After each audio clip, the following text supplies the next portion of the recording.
Okay, so this is a video about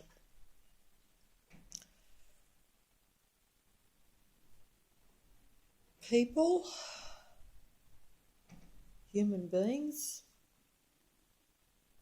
the earth, and anything else that comes into my particular reality. And I'm trying to sound very important here because I'm making a video. And,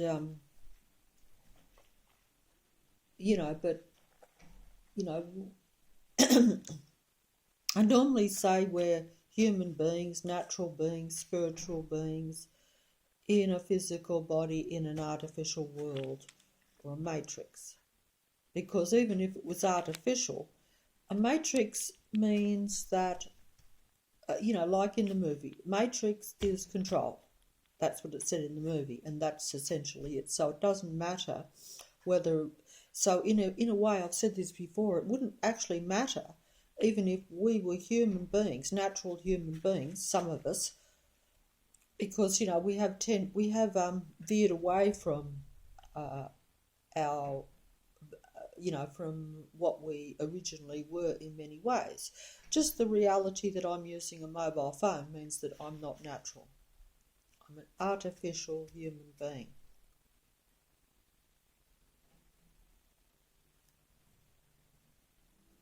Because I'm using a mobile phone. Because because I watch too much TV. Because I watch too many videos trying to find out what's going on, trying to verify my own thinking and the what I consider to be a completely unnatural world going on around me.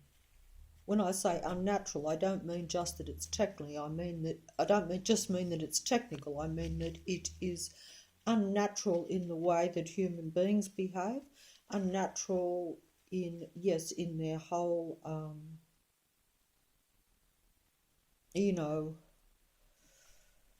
we're all phony to some extent because it's polite to even be a little bit pretentious.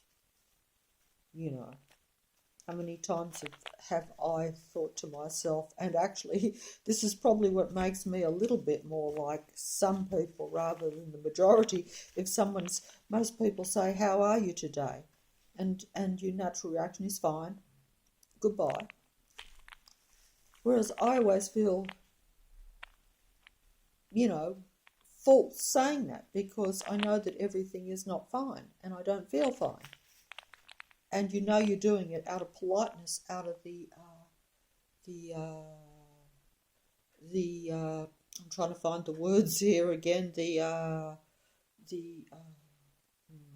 What is it? I know there's a word, and it'll come to me when the video's over.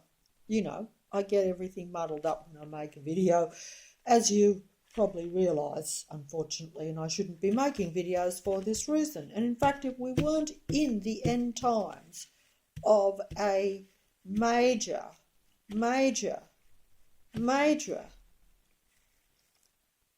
what should be strategic game of chess, but instead is as I've said before, a game of chess where you don't know how to play and you don't know even your opponent, and you don't even know what the chessboard is. You don't know what the matrix is. I'm sorry, I'm getting angry. Sorry about that. Now I've lost complete track, you see. Anger is of the matrix, very much so, because it's okay to get, it's okay to be to get a little bit angry, as we all know, and that's normal, especially in a matrix. It's impossible not to. In fact, that's the purpose of the matrix, is for you to be angry and unhappy and miserable all the time. And by and large, they're successful because that is their chess game. That is their chess game.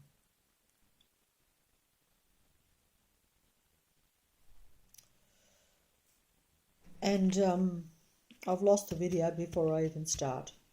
So as you can see, it's game over because I can't even do I can't even do a video without losing track. So if I'm one of the players in this Matrix game that is meant to be not playing, because the secret is, if you don't know how to play, then don't play. But of course, if you're already there and they're pushing you around, or pushing your pieces, is that what it's called on the chess game? Pushing them and nudging them and banging them and throwing rocks at them and surrounding you and saying, make a move, make a move, make a move.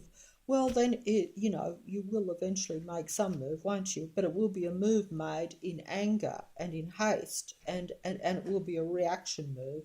It won't be a strategic, clever, carefully thought out, planned, set up, staged, masterful move of the Matrix. And if you don't make the move, it doesn't matter either, because, they know when you are going to make the move, and at some point you probably will have to, because you have to move a little bit in the Matrix, but actually the less you do, the better, probably. Apart from moving suburbs like I should do.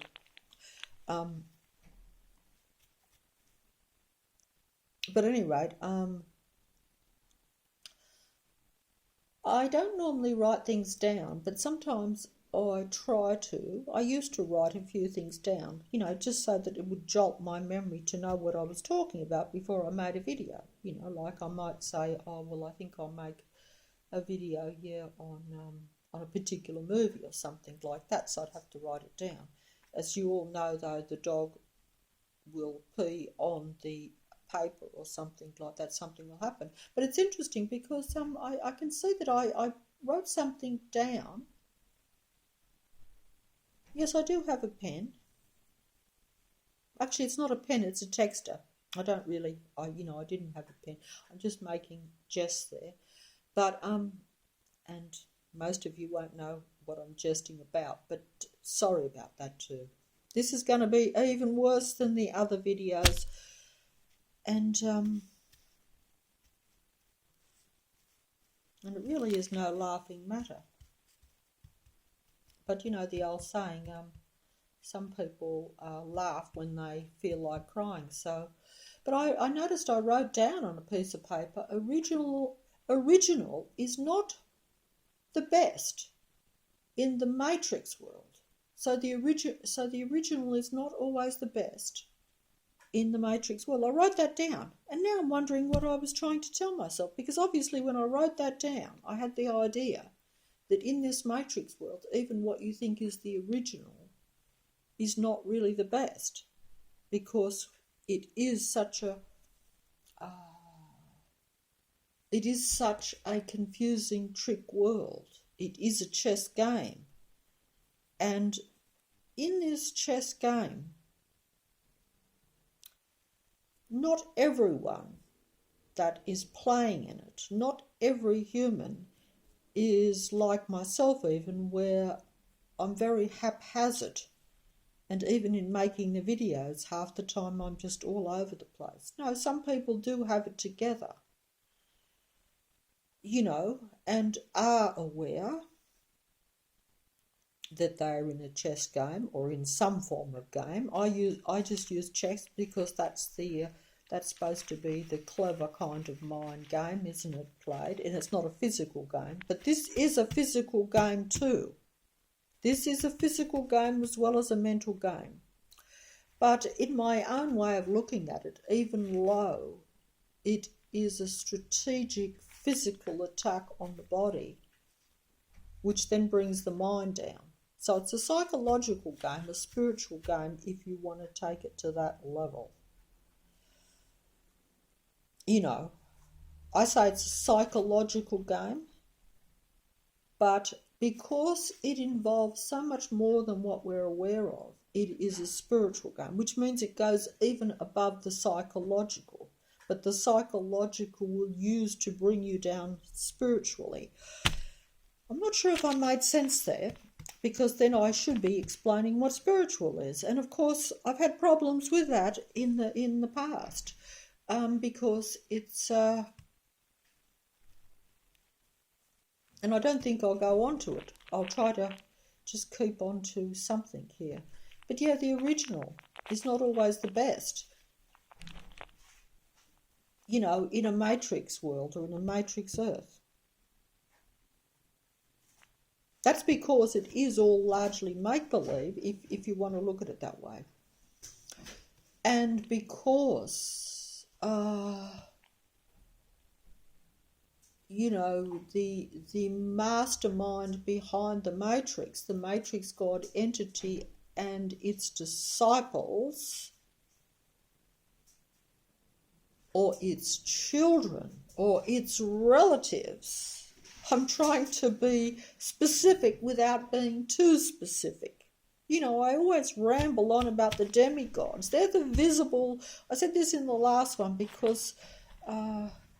you know, I have to make the videos in my own way. You know, I know that other people know more on certain things. You know, that's for them to make a video and point out certain things because I'm not that familiar with them. You know, so, you know, if I talk about the demigods, I talk about them because the demigods are only the visible demigods. You know, so it's been said that I'm amiss in not pointing out who the true demigods of this world are. You know, the demigods are your visible demigods that I talk about, that I'm familiar with because I've watched them all my life. They're like people you see on your boxes, your screens, your technical devices. Because largely, by and large, I have not met the demigods.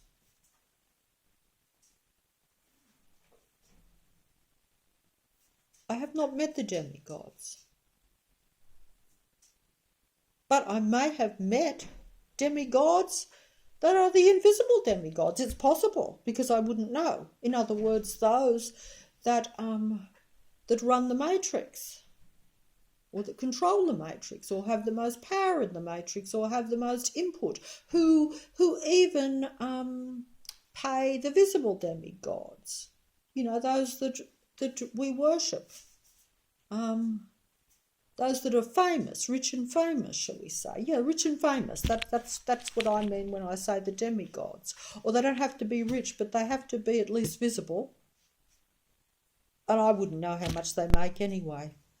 Nor would you really. You know, I only know what I'm told through a device, through technology. My whole world is a technological fake world. Everything I know and believe is through technology. I don't know it myself. I only know it because I believe it because I see it on a screen. It may not be true. Of course it's not true, in the sense that, you know, like if you think you know a demigod when you don't know them, you only know what they're projecting. It's like saying you know an actor. You know an actor acts in a movie. They act. It's acting. You know a movie isn't real, but while you're watching it, you think it is real. Sometimes you think it's realer than your own reality because you really get into it because, you know, they've mastered the human mind, you know. And you'll have to excuse me for a minute because the dog wants to interrupt. Can you just excuse me for 1 second? Otherwise he will make a very big mess on the floor, because I will explain to you when I get back, if I get back. Oh. Oh. Simba.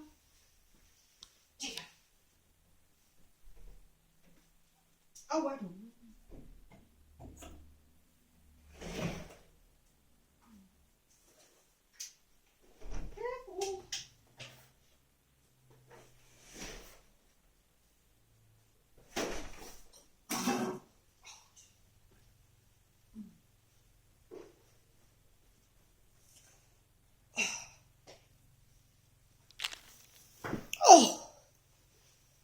Oh dear. I'm so sorry about that. Yes, I've got a glove on today and I'm going to put another one. I will even explain the gloves to you. I'm going to get personal today. I know I always do, like with Lulu and stuff, but generally speaking, I don't, because I'm talking about the world and the matrix. And that was like a ton of bricks coming down, yes. Well, see, the matrix makes you very dense. Are we human or are we denser? Well, I'm definitely denser and not a dancer, and don't feel very human in a matrix world. So it's a bit of a complicated thing. I'm sorry that I'm not doing very well today because my ear's a little bit blocked up, so I'm probably not talking real well. It's also going to be cold now because the dogs forced me to open up the door. But as you know, and this is just going to be the silliest video that I've ever made because I'm just losing it completely here. But even the dog, as I've said before, he is of the matrix. He is possessed. He is technologically controlled, 100%. So all his actions, as much as what the matrix can put or control an animal, because you can control a human much more than an animal. An animal still is confined. An animal can't speak to you, although they can communicate once you know, but you can't really hold a proper conversation. But they can give you indications. But I'm going off the track here anyway. But all I'm saying is that if you're dealing with, obviously if you're dealing with possession in an animal or a person, we've talked about that. I've talked about it with the movie, The Innocents, etc. It's a big thing. It's something that gets beyond me, as everything gets beyond me. Most of the time I vaguely know what I'm talking about. I get onto things. I lose it.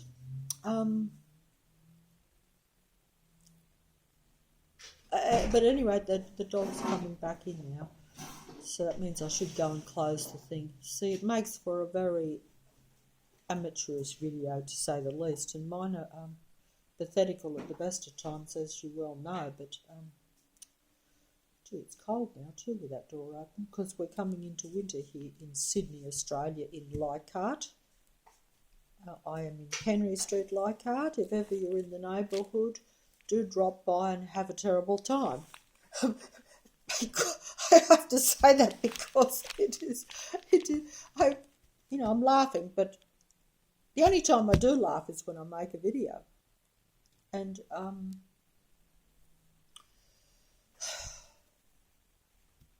because it's one thing to be in a matrix, but it's another thing to be aware of a matrix. There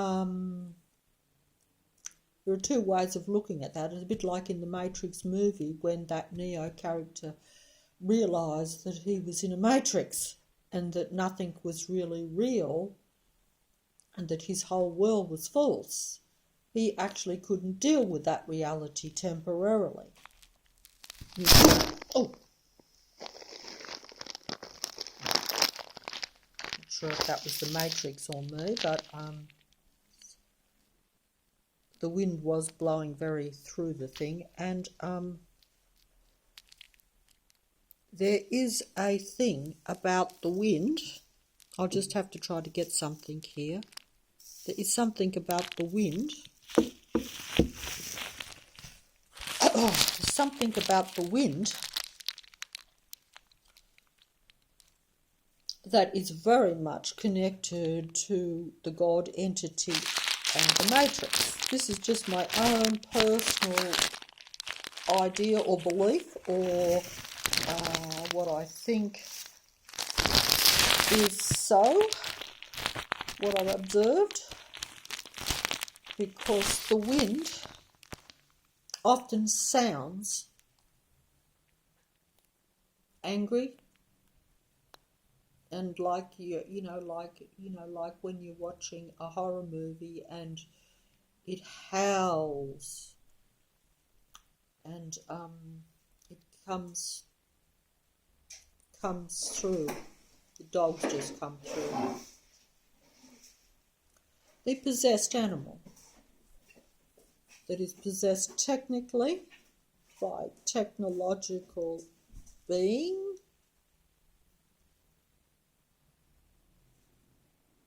or a technical spirit, if you would like, or even if you wanted to just be like I originally thought when I realised this 3 years ago, because I realised it very soon after the Matrix exposed itself to me. I didn't realise it was a Matrix till about 5 or 6 months after things started to change, to where you notice that you've got a system around you, or you've got, we all know we live in a system, but I mean a system that is actually around you personally. Because in the past you thought, oh, we do have a system, but it's for everybody, and no one is particularly, nothing centres on one particular person. But the Matrix centres on all human beings. That's the chess game, and that's what takes you a long time to realise, while you're floundering around like I was for at least a year in the dark, wondering who's behind everything, what is going on, how big of a picture is it local, is it city, is it state, is it country, is it earth, is it a complete whole matrix? And this matrix also is a mind thing. It is a psychological mind reality. It's controlled by the human mind. That's when you really go to a different way of looking at it, but also a very scary way of looking at it, and this is why a lot of people operate under cognitive dissonance. Because although it should be very empowering, it isn't, because the matrix is aware of you, you're aware of the matrix. It's like saying, well, you may have some power, but we know what it is. We are surrounding you. Whatever power you have. If you have one gun, we've got thousands. So it's kind of like that, if you want to look at it that way. It's, in other words, whatever you think is going to give you a better move or a better game, or give you some chance of, I don't see it as even winning. I almost see it as just surviving a matrix. But that's because my position, because that's how I now see it. But I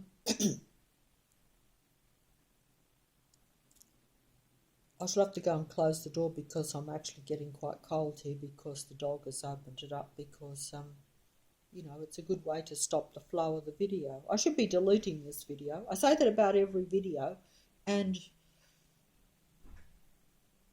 if I was making it except for a few people, and if I was making it with the idea of passing on genuine knowledge, or when I say genuine knowledge, I mean being coherent and trying to make something to where all of a sudden I'm saying, oh yes, I have this revelation, I have this, and I'm going to piece it all together and show you the picture. So you say, oh, well, that makes sense, that's clever, there might be some truth in that. No, that's not how it works anymore. That was my original intention, but then again, that was before I realised it was a matrix.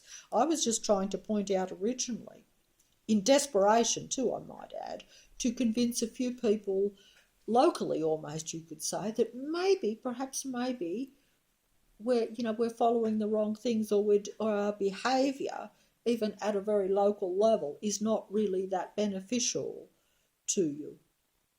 Because obviously, if you're doing something negative but you think it's benefit, you might be getting paid to do a negative job. You might not know what you're building. You might not really know what that is going to be like in the future, or what that is really going to be used for. A bit like if you've got certain skills, you might be building something that's destructive, or that's not really going to be a benefit, or you might be destroying something in order to make something, or you might be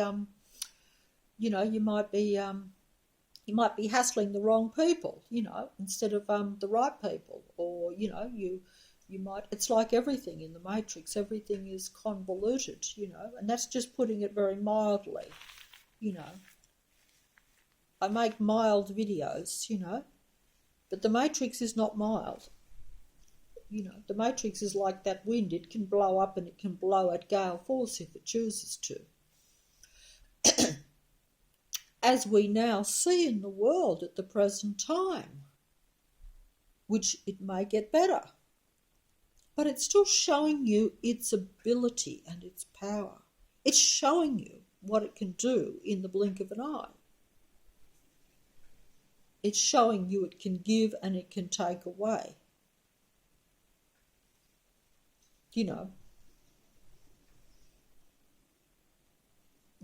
I will go into, I could go into details, but I'd be making 10-hour videos. Just hold on.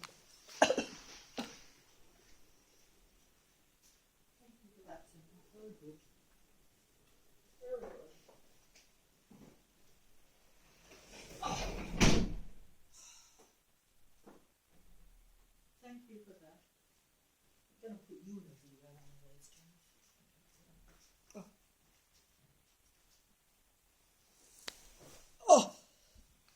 Oh dear.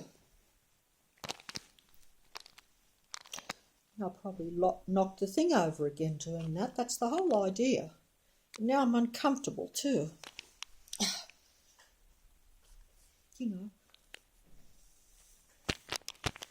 Actually, the Matrix is leaving me alone while I'm making the video because it can see that I'm making a bungle of it myself and making myself uncomfortable.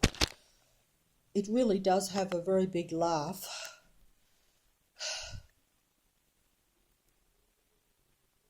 The Matrix enjoys the game.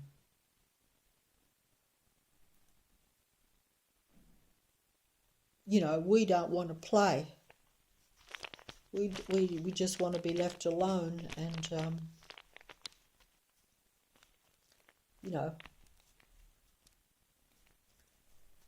and live even simply for that matter. But that is,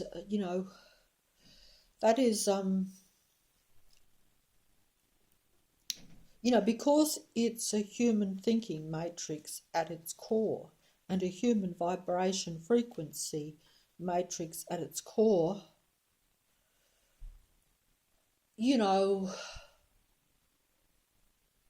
even the human being that says, I just want to leave the matrix alone, I don't want to play, I want to walk away from the game, I don't want to affect even the pieces, even that is not good enough, because if you're a simple human being and you realise the matrix, you might actually just still, your vibration would still probably rise a bit. And at this time, because it is the end of the game and everything has been put into play, and I don't know what I'm talking about, and it's just a mass illusion and delusion from most people, because that, like I say, they don't want to know the matrix. A lot of people, even I would think that even like that, and this would be the case, as I've said before, even with myself, had the matrix not come down at full force. But the fact that the matrix has come down full force on me and exposed itself completely, that is because of various reasons and various situations, and also the matrix is an opportunist too, as you can imagine. Like if you happen to be in the wrong area, in the wrong situation, surrounded by people who have different ideas, who regardless of whether you just want to walk away and are not interested in anyone else, that doesn't mean that other people aren't interested in you. Because, they're conditioned by the matrix and they believe what the matrix tells them. And also they're negative possessed people, so they enjoy the matrix game.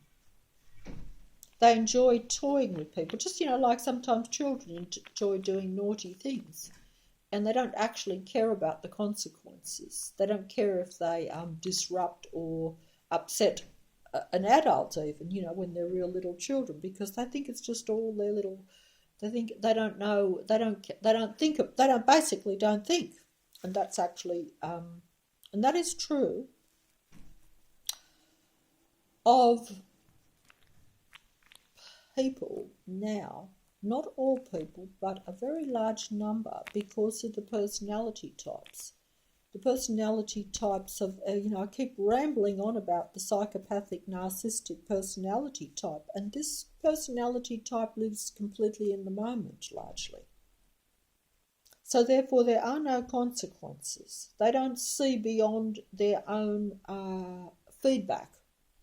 They're like, I want a reaction, it's a fun game, I want to feel important, I want to hassle someone, I want to poke pins in that person, and we get a laugh out of seeing them fall over or something, that is how the Matrix uses that, because the minute you stop and think and you see it, you wouldn't do the same thing if you knew there were far-reaching consequences, or that you yourself were being played, for that matter. Like we've all been played.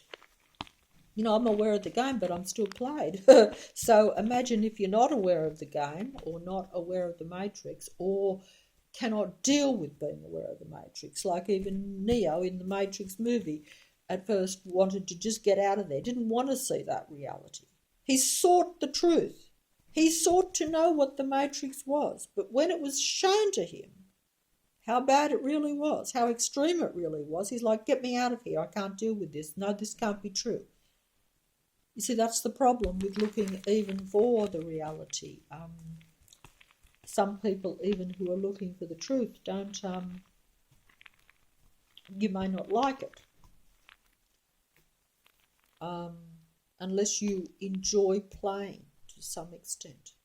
I would say if you enjoy any part of playing in this reality, you've got a problem. That's how I look at it anyway. But that also does depend on how much the Matrix is playing you, how much it's exposed. Because I personally think that eventually the Matrix will expose itself to all. It's just that, like I say, it depends on with the frequency and vibration and opportunist, all these sorts of things will come into play as to why some people see the Matrix before others. But don't forget, I didn't see it till a few years ago, so I went all my life without seeing it. So, so it's not really, that might seem like, when I'm saying some people still don't see it, but they might be a lot younger than me, so it doesn't make me different to them. It just means that, like I say, the Matrix just hasn't exposed itself. While the Matrix can keep you playing but not be too positive, or while you're playing unintentionally for the Matrix, particularly if you're, checkmating other human beings in any way, whether it be psychologically or at a physical level.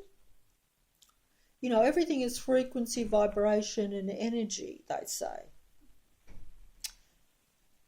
And, the frequency and vibration, and the energy can be used against human beings. It can be, because we don't understand this kind of invisible world, which I don't either, but I feel it. So once you feel it, then you see it.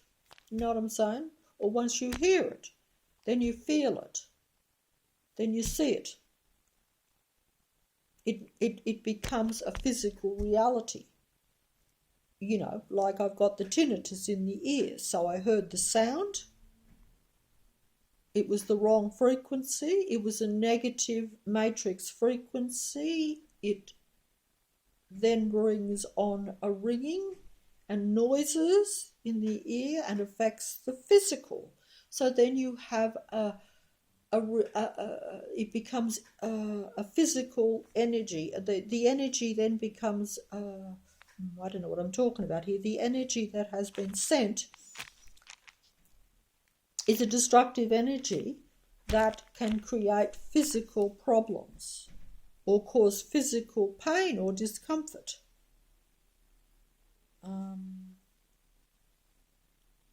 Energy can destroy the physical body. It can affect the cells. The human being, unaware and believing only in the physical and unaware that their emotions and their vibration and stuff also is combining and creating the reality, and even with their own body, like it's a continual battle to survive in a matrix, in an artificial world with a natural body. Especially if you are unaware that you are a natural being in an artificial domain.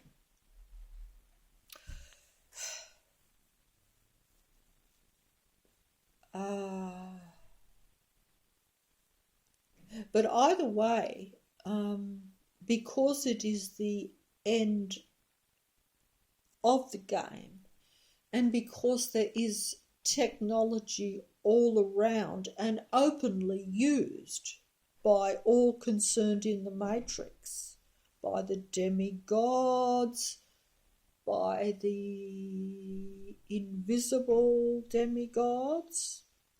But the invisible demigods control the visible demigods, or pay them, or give them their position, reward them, that sort of thing. Everything is that's like the world we live in. You work for a company or something, you get paid a lot of money maybe, you might have a manager, you might have a boss, but then you might have someone that owns the whole caboodle.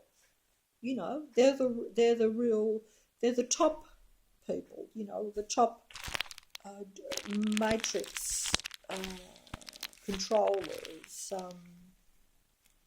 the controllers of the visible demigods, because not everything that you see is the top. Sometimes most of what you see is what they're the players, they're the actors for the matrix. They're our demigods. They're what we tend to worship and idolize and follow and believe and relate to. Just as we, or at least myself personally, have never met the God entity, I do talk about this being and its collaborative mind, its technical domain, as though I do know it, but I actually don't.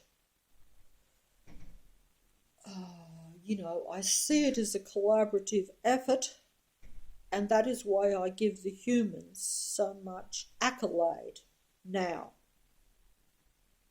and see the human as minuscule in its position in the matrix, despite being the main energy supply of the matrix, the main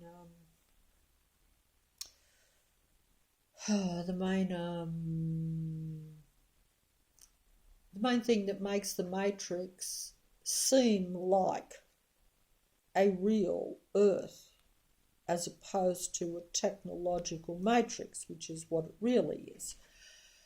The human input is the thing that makes that a reality. And that is necessary because you have to keep the limited number real humans that are not of the technical chosen variety. In other words, they have not chosen a technology as their God. Even if you just want to say that you think, I just said something there and I didn't realise it, but even if everything I say is not so, there's no matrix God, there's no demigods, there's no controllers of the world, there's no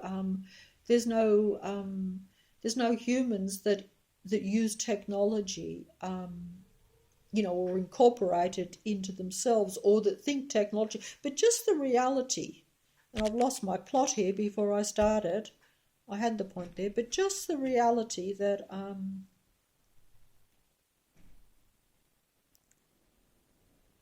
see, I lost that point. It came to me as clear as day and then it went. That's the Matrix. And that's a human being in the Matrix. And that's what I'm up against, and that's what you're up against. But some of you may not be up against it as much. Maybe you've raised your frequency and vibration. Maybe you put yourself in a protected position. Maybe, you're not going to, maybe you're not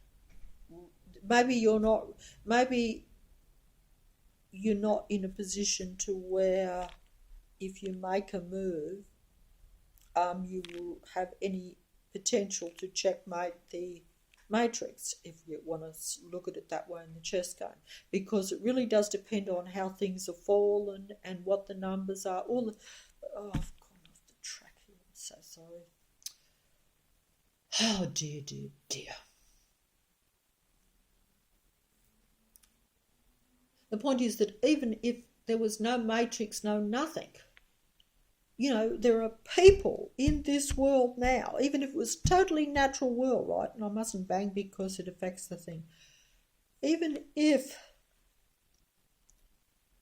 there are people in this world right now, they're real natural human beings.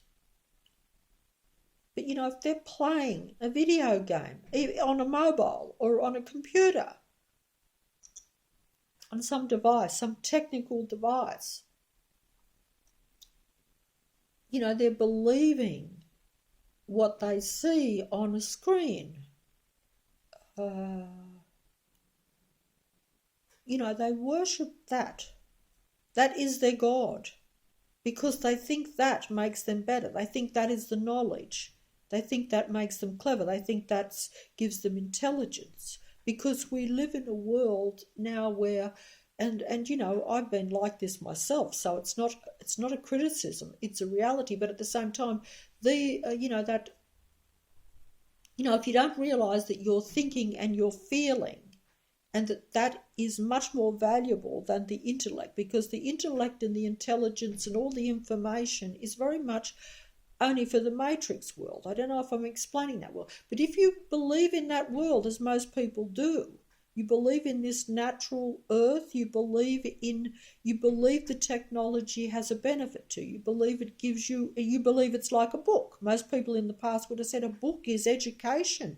You can learn from a book, you can get knowledge from a book, you can better yourself by reading a book. But now it's the computer, you see. So it's. I don't think I put that very well. But either way,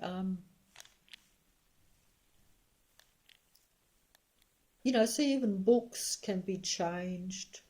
Books, you could have a book that is accurate, but down through the centuries and centuries, languages change. I'm aware of this now. People interpret things differently. The Lost in Translation thing, that movie, which I have never seen, but I used it in one of my videos because it occurs to me that even when I do my videos, a lot gets lost in translation. If I'm not a good singer of the song, as I've said before, or a good interpreter of the information or the thinking that I'm trying to get across, it gets lost in translation, as it does in my videos. They end up, only a little bit probably gets through that might even make sense to some people even. That's because of the translation. And, but you can, lost in translation, you can, I guess what I'm saying is that everything is in the translation, and, you believe what you see on a book, read in a book, see on a computer, or even if you translate it wrong. But either way, that's the world we live in. And without that, most people feel very lost because because the world is strange. And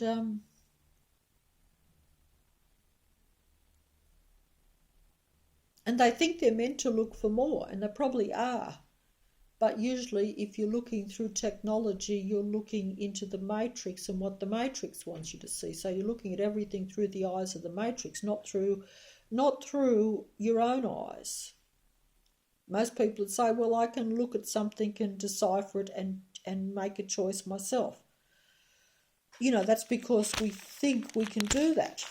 And you can do that. But if you're given limited information and you've already been conditioned by the matrix for a lifetime, as I have, that is really going to affect how you interpret even information. And I don't know what I'm talking about here.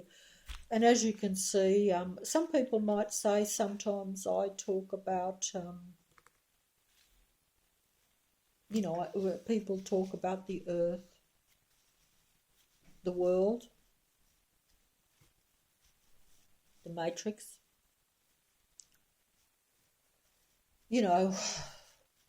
Some people might say, like I could honestly say that,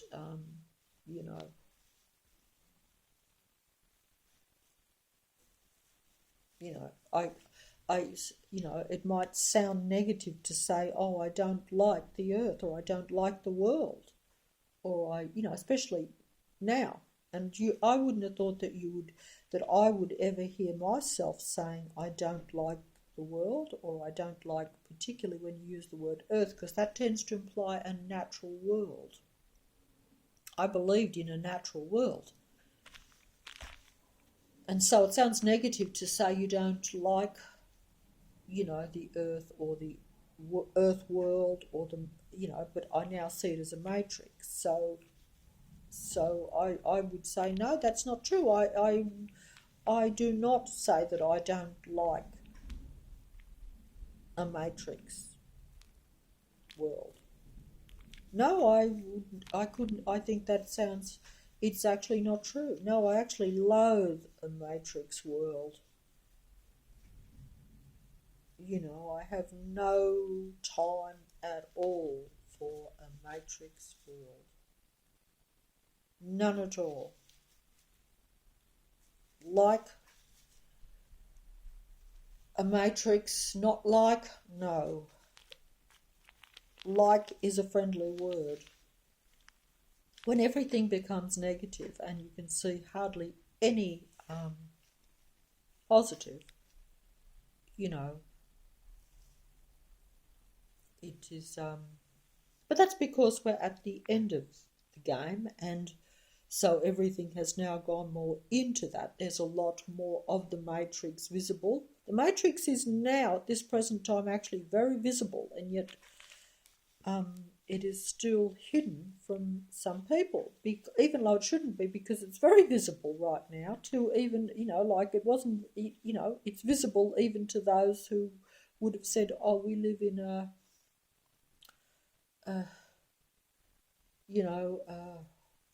authentic kind of world. But either way, the thing is that, I just say that I myself have had to, that we do live in a reverse world, a reverse matrix control system, Earth. So we live in a reverse world, so I have reversed now my way of looking at things because of that. So in the past,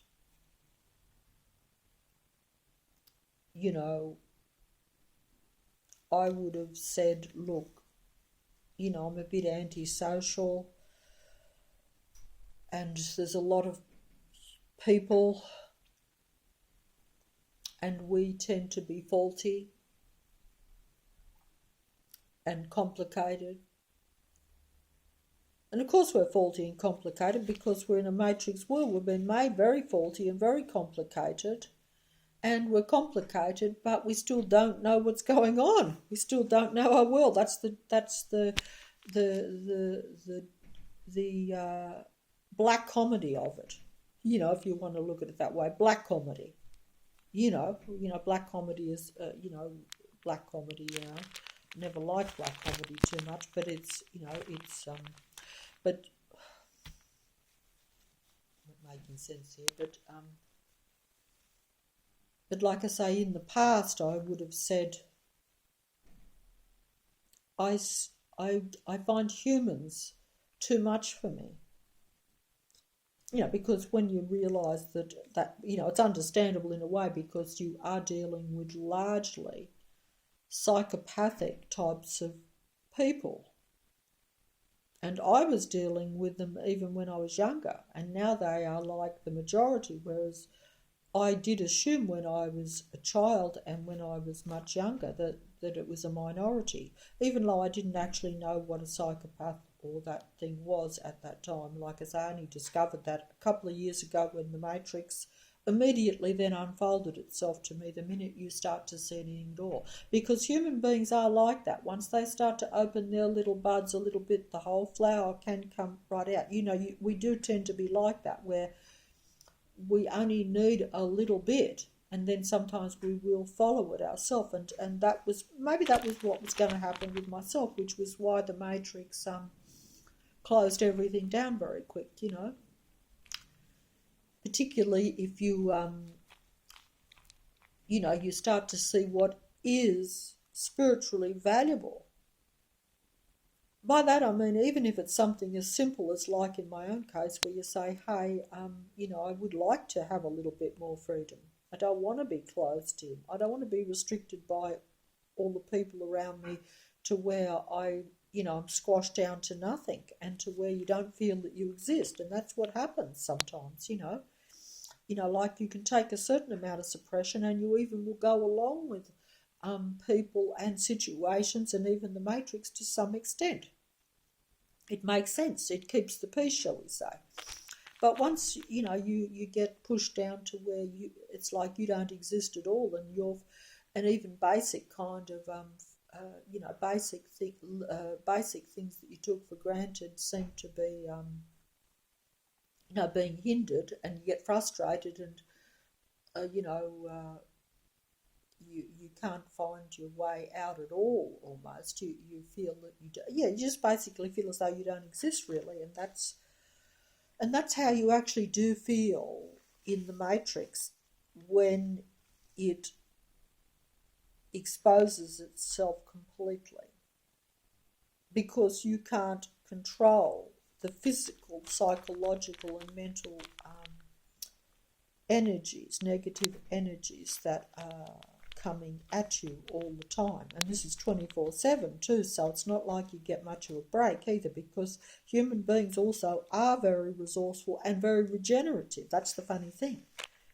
But if something is very continual, you don't get a chance to get that break to where you can say, well, yeah, I had a bad day yesterday, but today was a bit better, so you feel a bit better. And so then if tomorrow's bad, you can deal with it better. But if something is all the time, you never get that chance. So you just become depleted by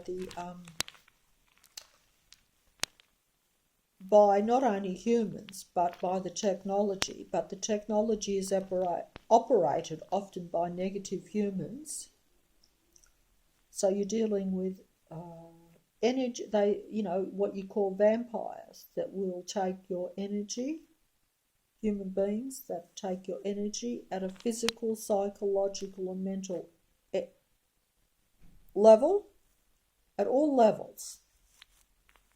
You can be drained physically, you can be hurt physically, you can be suppressed physically, you can be limited physically, but you can also be controlled and suppressed and put down psychologically, and then that will affect you mentally too, to where, like myself, you don't make very clear videos, you get muddled. Because even if you don't know what you're talking about, you could at least keep on the track, you know what I mean? But either way, I was just going to say that in the past year I would have very much been of the mindset that, the earth, the natural earth, is something that I still would have valued or wanted to see survive, and saw as a real thing. And even animals, because yes, unlike in the past, I wouldn't have said, oh, the dog's possessed and the dog's technologically controlled. the technological mind parasites or technology that is operated by even negative humans, whatever way you want to look at it, because naturally you're not 100% sure because you can't see it, but you can see the results. So the dog is technologically possessed or controlled in some manner.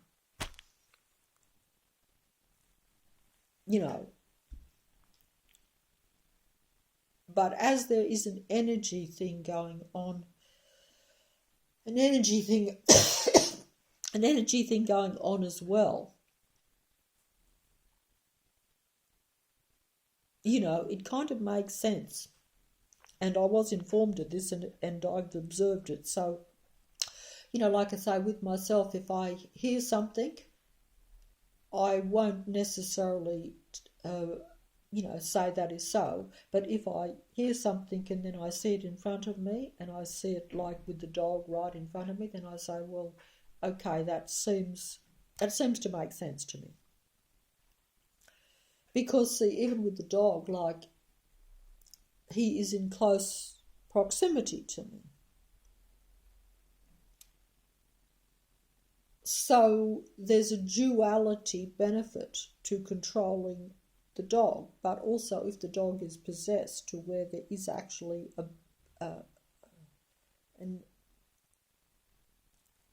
a dark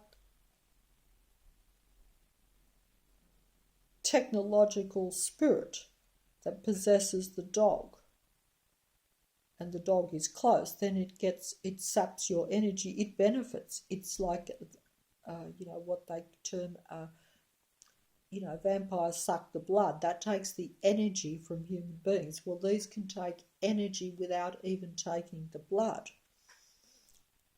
It's like narcissists take your energy,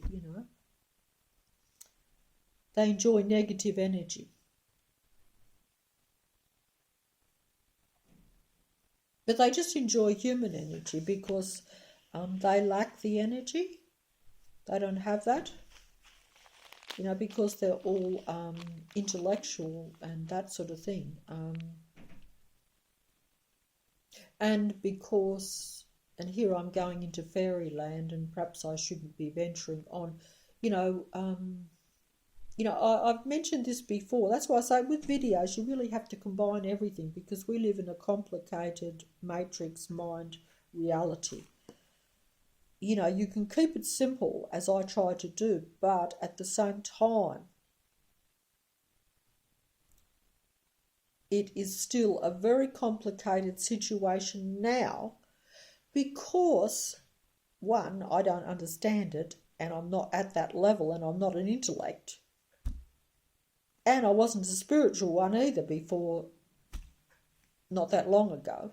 I didn't understand anything, but clearly I still was a problem to a matrix because of just waking up to basic things. And also, because there's limited number of humans and there is the frequency vibration and this connection and all these sorts of things. So, things are going on that you're not aware of. And, if you close down the human connection, which is very small in comparison with the huge matrix collective entity that is the Earth matrix, if you want to look at it that way, because they're one. They're one. Humans are only one at an individual level because, like myself, we're largely separated from our own kind. We're separated by ignorance, we're separated by the matrix, we're separated by fear, we're separated by suspicion, we're separated by conditioning, we're separated by distance sometimes, we're separated by unawareness of, or even the ability to spot our own kind. It's a bit like in the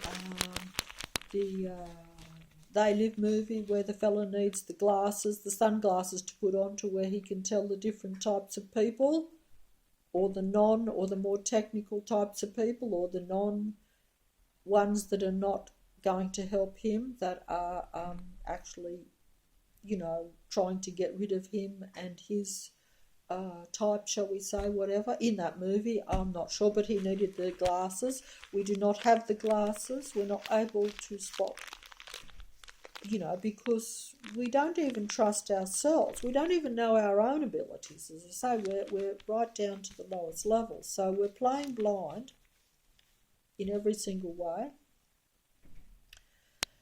And but either way, I've gone off the track. Yeah, in the past, I would have wanted to defend the natural earth and animals and that type. That's why I mentioned the dog, because even that is a big, we're in the end times of a matrix. So all is not as it seems. In the past, I would have said, oh, humans, they can take care of themselves. They're massive in numbers. They're largely, like myself, selfish and bungle things up, and but they'll be fine. They come and they go, and they have different ideas, but they're too complicated for me to really deal with. I never saw humans as innocent. The innocence, I never saw that. Humans are the innocents, but I never saw that. I didn't even realise how innocent I was myself. I thought I was limited and foolish and silly and fearful, and maybe not as normal as some other people. Here I have the gloves, as you can see. I'm now normal and in fashion, because at the present time I can't even buy gloves because there is a massive demand for gloves. Isn't that strange? I've been wearing gloves for 10, 15, 20 years through fear. Not of viruses, but it's still a symbol thing. Now, I don't like to talk about this really, because it makes me look stupid when I'm supposed to be talking about worldly things. But I can actually say that the world is down to my level now, and probably even lower, because I always considered that I knew I lived in fear. But, now the world is living in that, or at least going along with that. I doubt that they're actually, some of them are actually probably feeling the same sort of fear that I have felt from imaginary, a fear of imaginary contamination, imaginary germs, imaginary virus, whatever you like, all those sorts of things. Now, I say imaginary because, if you restrict your own life to the level to where you can't live, and you have low vibration, low frequency, etc., and therefore you make a negative reality, you're practically dead anyway. So you don't really need to worry about being killed by germs, virus, and yet you are, because that's your paranoia, that's the fear that's been instilled in you. On most other areas, I'm not too bad. I'm actually, about 95%. But then again, if you have one addiction or one thing that brings your frequency and your whole life down at that level, that's enough to keep you down, to suppress your world and to make a negative reality for you. And therefore you don't have any input, and you can't play in this chess game at any with any sort of with any sort of real normal ability, shall we say. You're always going to be playing limited because you're in fear. If you can be affected or brought into a fear state by even one thing, it automatically gives the matrix an upper hand, particularly with human beings in limited numbers. The ones that are now here, whether it's by choice, chance, accident, or design, or intention, and meant to be, doesn't really matter. Who knows? If it's by chance, then you can only, you're still, it makes the game harder. If it's by choice and design, things should be going to a plan and shouldn't be so bungled up.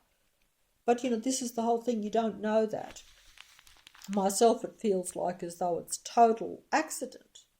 But that could also be because the Matrix has took so much control. So if you don't know what your position is, you don't know, like even I'm now, you realise you're in a Matrix and you're meant to be playing some sort of little game. You are a piece somewhere in it, because just the fact that you're still here, you see. And also if the Matrix,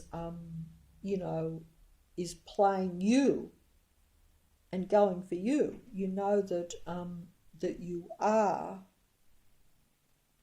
that you are, part of a small collective that that is not really part of the Matrix, or shouldn't be part of the Matrix, or doesn't choose to be part of the Matrix, doesn't want to be part of the Matrix. But because, like I say, I now have reversed my own way of looking at things, because I now will not, I still can't help but feel a certain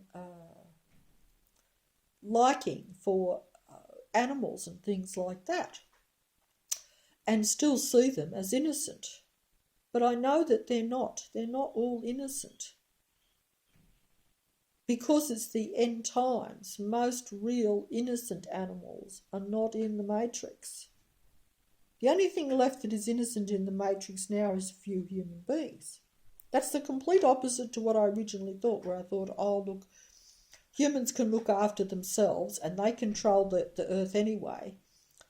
But some of the poor little animals, maybe the little bird out there, he might be a little bit peckish and might need something, or he might have a bit of difficulties in this vast wind that's blowing up. And, the actual earth itself, the nature, because, obviously in later times I've lent even more towards nature. More so when I realised that there was so much technology in the world and that it was being a negative influence on the natural things. I didn't still see it as I still didn't, I didn't realise that the main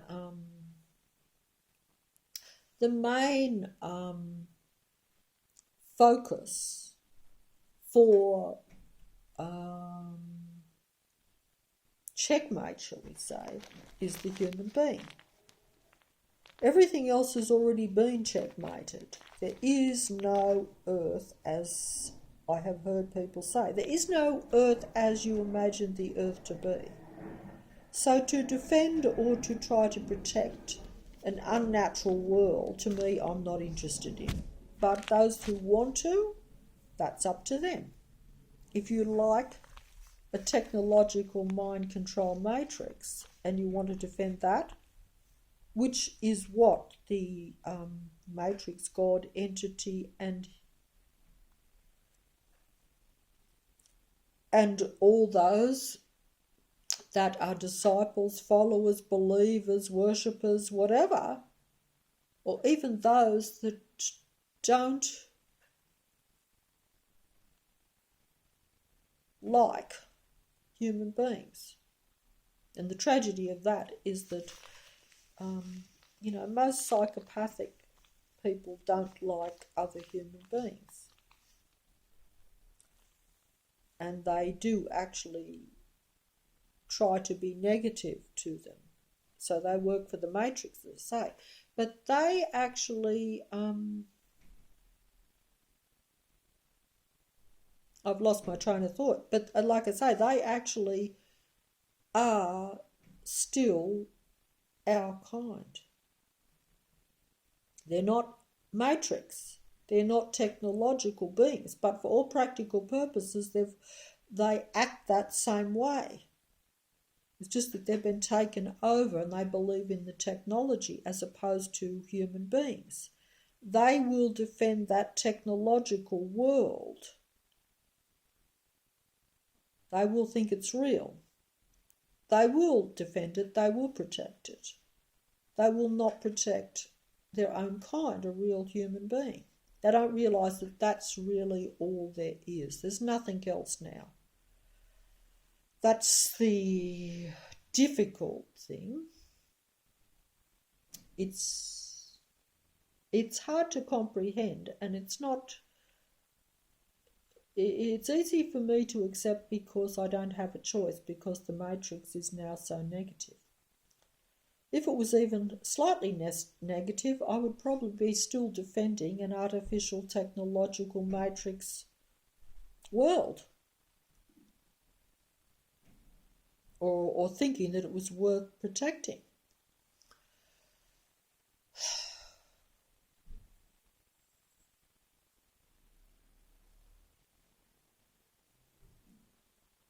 So in many ways, this chess game is very strange now, and kind of, it's kind of distressing in a way if you look at it. The way I look at it anyway, but I hope that it doesn't distress anyone else, because really, you're really looking at a limited number of what I would call human, spiritual people, beings.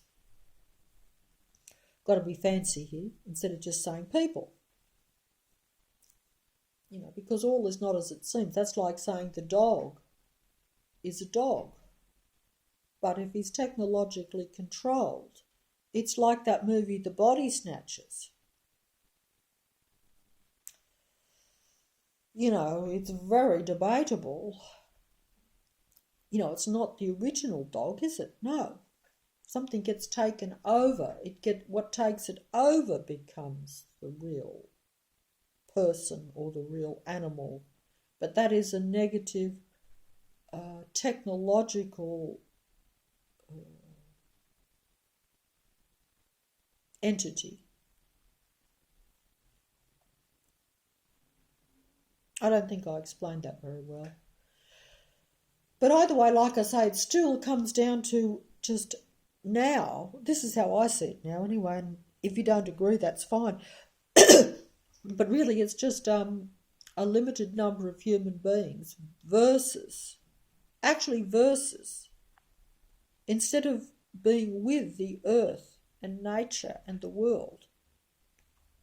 And I'm taking it to this extreme because I've said checkmate.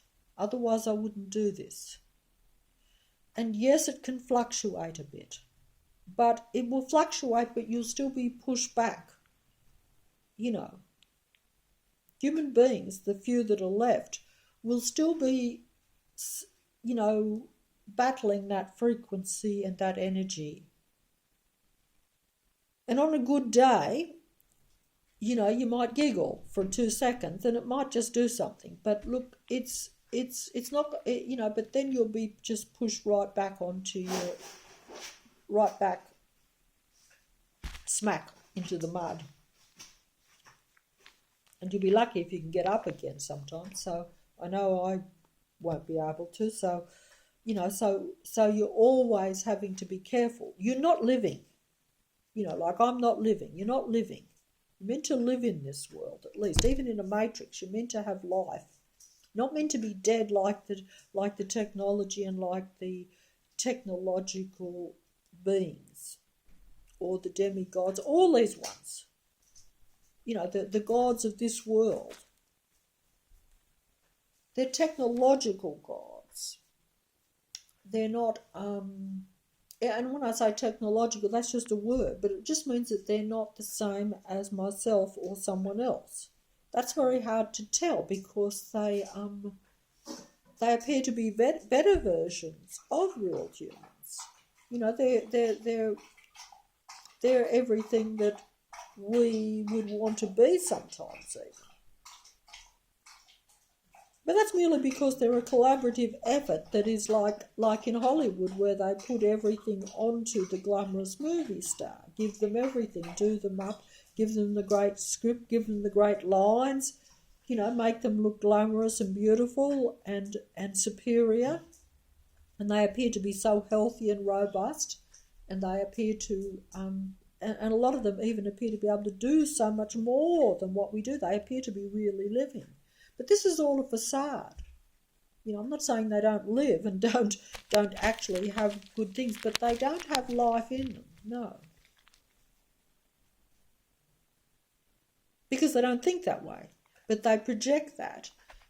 They enjoy it. They enjoy masquerading around. They enjoy being the chameleon, that's right, or the harlequin, or the charlatan, which is probably closer to, that's actually probably the correct word. I think I've once got the correct word. They're really chameleon charlatans.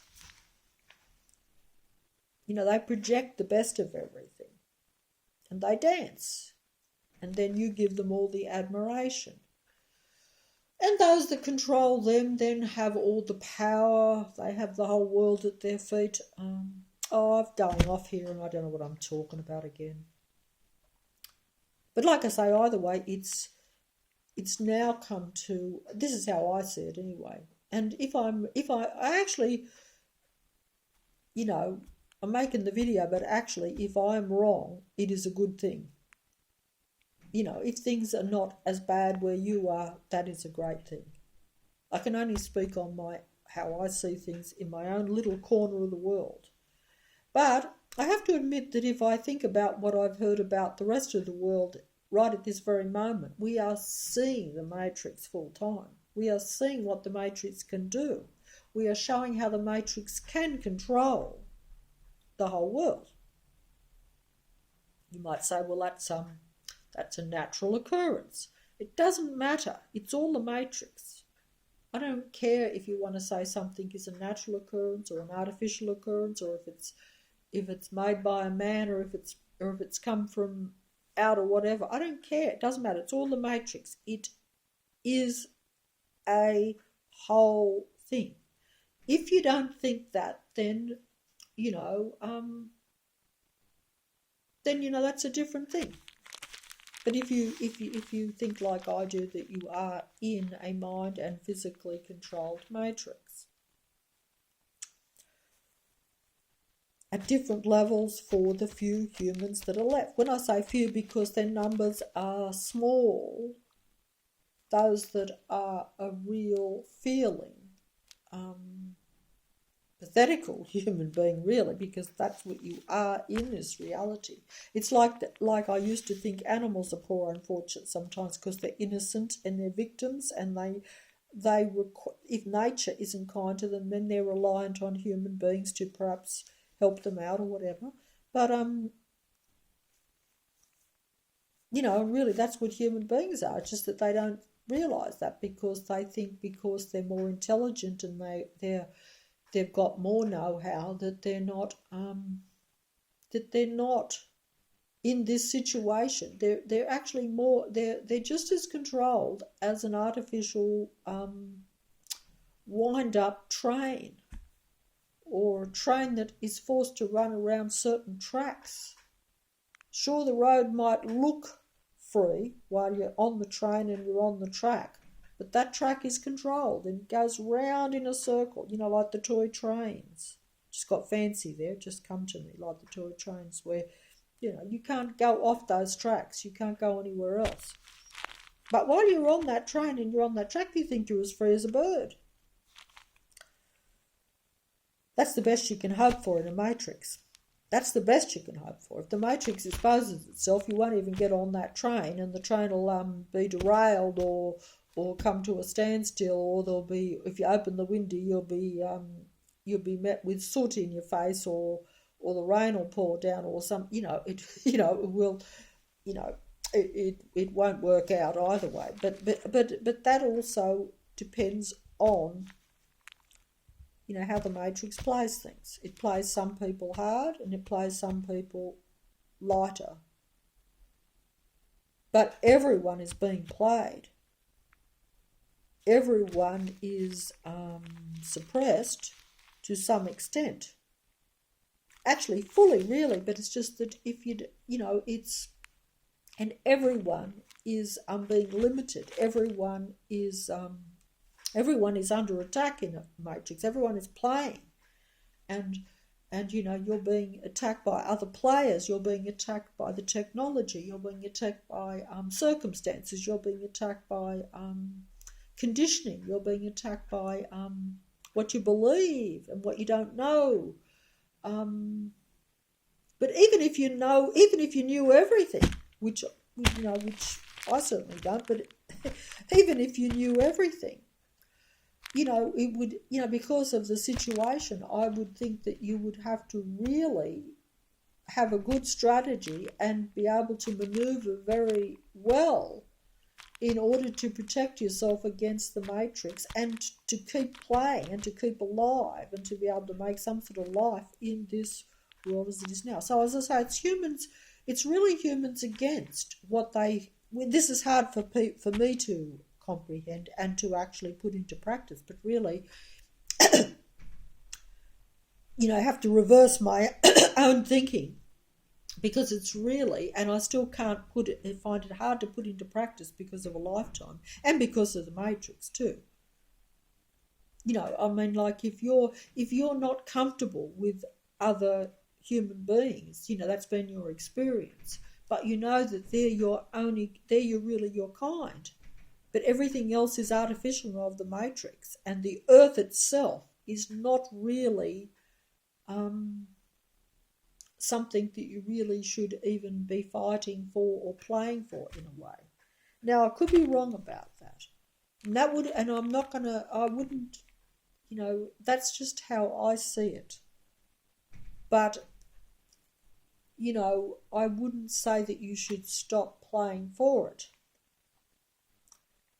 And I have said that it swings and this sort of thing, but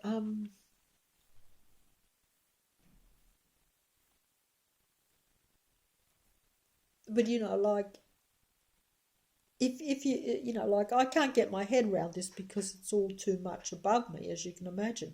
But if you just take it at a logical level, that if you're in an artificial world that is all negative, and that is a certain type of world that you don't really approve of, well, look, it's really not something that you want to defend or that you should be playing for. You probably should just be playing for, any life force that you think is positive somehow. And that should include your own kind. But even that is convoluted in this reality, because your own kind, a lot of them are possessed, a lot of them have turned to a darker nature, as we all have, but some very much so. Like once you get to total takeover, it's very hard to break through that, and the risks are great. And we're in end times to where you're in survival mode, survival of the fittest, all this sort of stuff. And you do wonder, what is the correct move? If it's coming from a purely spiritual thing, you could probably do quite, you might be prepared to take more gamble, but you don't know if that's even wise or if that's what you're meant to do. Because you could easily lose too, even in doing a good turn in a matrix, And I didn't explain that very well. But as you can see, I'm not doing very well in these videos, and not doing very well even trying to comprehend how the game is played. Now, I'm going to just say this here right now. I said checkmate in a couple of videos ago. That simply means that the odds are against, real human beings. Those that want to be a fully natural, living, feeling, thinking, functioning, life force in this reality, if you want to look at it that way, and don't want to be possessed, don't want outside takeover, don't want technological takeover in any way, whether it be from technological beings, from technological devices, from, yes, technology, some people might say it is part of this end game. Of course it is. That's why it's the end game, because when you have vast technology, that to me signifies that you are in the end of things. The reality that your world is now a total technological maze. And that you as a human being have very little input, very little conscious input into it, because all your conscious thoughts will be used by the matrix, by the technology. You won't use them for your personal benefit. It will be used for the matrix benefit, not yours. Everything you think, feel and say and do and react to, because of the nature of this world that we don't understand, that you're a frequency vibration generator, that you're a frequency vibration creator, that your thinking is behind quite a large amount of the matrix, because the human input is the thing that keeps it going and keeps it interesting and keeps everyone playing. And that the technological beings like to play with humans, just like humans might like to play certain games and might like to play with, you might like to play with, you might like to, some humans like to get on a horse and ride it. Some humans like to play with animals. Some people, I'm not saying it's a good or a bad thing. Obviously, there is a bottom line correct thing about even all these things, but I'm not going to go there, and it's not for me to be some sort of philosophical judge of myself and humanity. Each person, as I said in that Innocence movie, a body can only judge itself. It's not for me to judge other bodies, And heaven only knows if even your own scrutiny and judging yourself is part of the matrix too, because if you look at your own life and say, oh dear, I've went way off the path and I've done everything wrong and now I've only got myself to blame, like, as I do, then that also is a checkmate for the matrix too. Because don't forget, everything should really be in the moment, because time is an illusion that we don't understand too. So if I look at it that way, I'm like, hey, if I dwell too much on my past, which you can't help but doing, the matrix loves you to look at the past, and you can't help it. Even yesterday still affects you today. I mean, like yesterday, literally. I don't mean like 20 years ago, but that is playing for the matrix. I think someone said that a long time ago when left a comment. Be calm.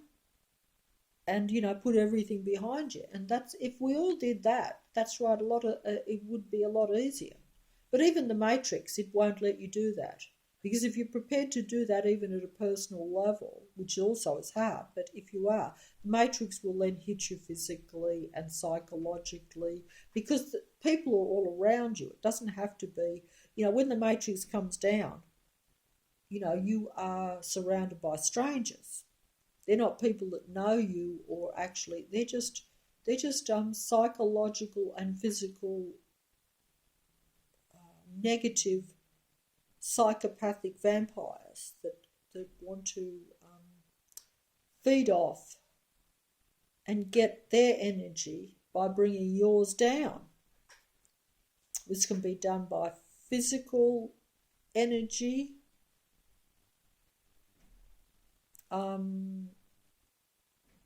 infiltration, but it can also be done just at a psychological level. And usually, if it's done at all levels, it really gives you not much room to move at all, and no room to live. And you actually don't enjoy living. If you didn't think of it in some sort of broader sense, which is where the spiritual element, and where some people that lean towards the higher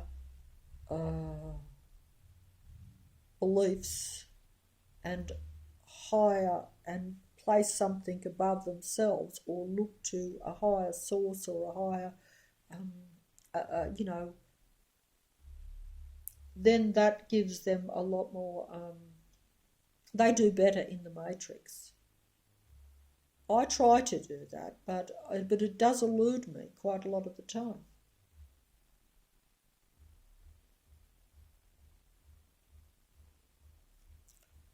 You know, it does elude me quite a lot of the time, most of the time, in fact. Especially if you're not real familiar with it and you don't have a strong connection, like I say, and you haven't been aware of those things in your life.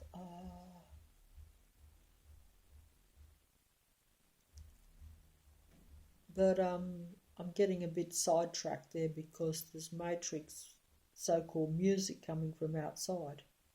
That actual monotonous banging of the drum on that music is really not music. It's actually a negative vibration, but I'm not going to go on to the music and that sidetracked me there.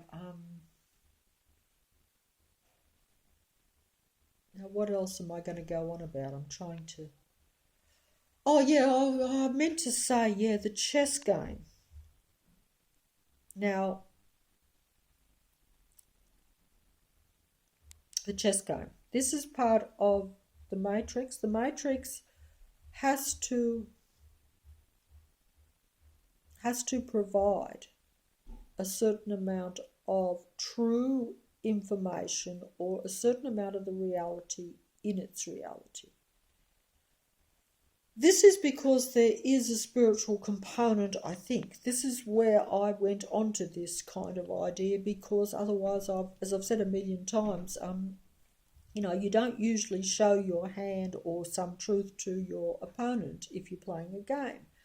But if that is part of the rules, and why even the matrix is allowed, its position allowed to be negative, if a human being allows certain things, as humans have, like with the technology, gradually, it's always been there. Technology's always been there.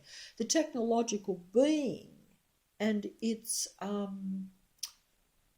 family, shall we say, its relatives, its disciples, its followers, because there's probably all different degrees and different groups, you know, even just in the earth that we're aware of. But even I'm not aware of all these things because, you know, how can you be? You know, some people are. But yeah, I was just going to say, the chess game, like, because everything is shown to you, even at detailed little levels, because it's a matrix, it's a totally controlled artificial world. Artificial means that it's all planned, it's all staged, it's all it's all set up. It shows you, it plays you and mocks you at the same time. Human beings, that is, because human beings are the main players. Those that are now left, because the game has been a gradual elimination game. Gradual elimination game.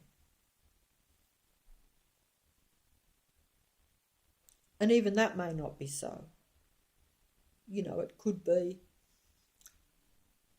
that maybe there's just, you know, that maybe it was equal once, but now because numbers might have expanded in certain directions. Like if human beings, like I say, if real humans cease to multiply naturally, this is my own personal way of looking at it, if real human beings cease to multiply naturally, which they have done in more recent times, you know, then naturally, if other humans multiply in other ways, then you're going to have different species outnumbering other species. That's just common sense, you know, isn't it?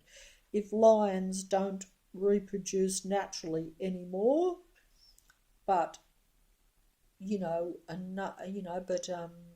another species is bred, then they start to become vaster in numbers. I don't know what I'm talking about here.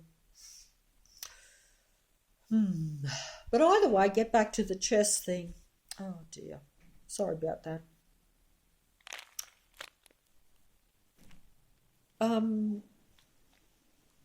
I walked past a funny shop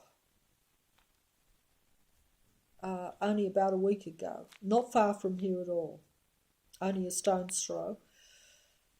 A funny shop in the sense that it doesn't have much in it. And it's not a proper selling shop, it's never open, but it does have kind of second-hand stuff in there. Very little, very small amount though, and yet a very big shop. But that's the way of things now anyway at the present time, because most of the shops are closed with all the things. But this shop was there before all this.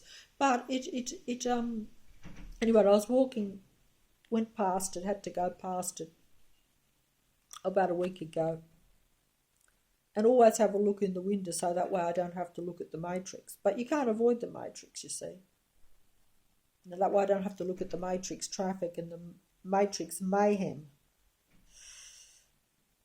Although you can still hear it because it's on a main road, which is pretty intense. But, I look in the window and, a few bits of sort of what almost appears to be junk, but it's sellable stuff. But, I talk about the chess game, and lo and behold, in the centre of it, right in the window, is a chessboard with the chess pieces on it. Quite a nice one too, quite big.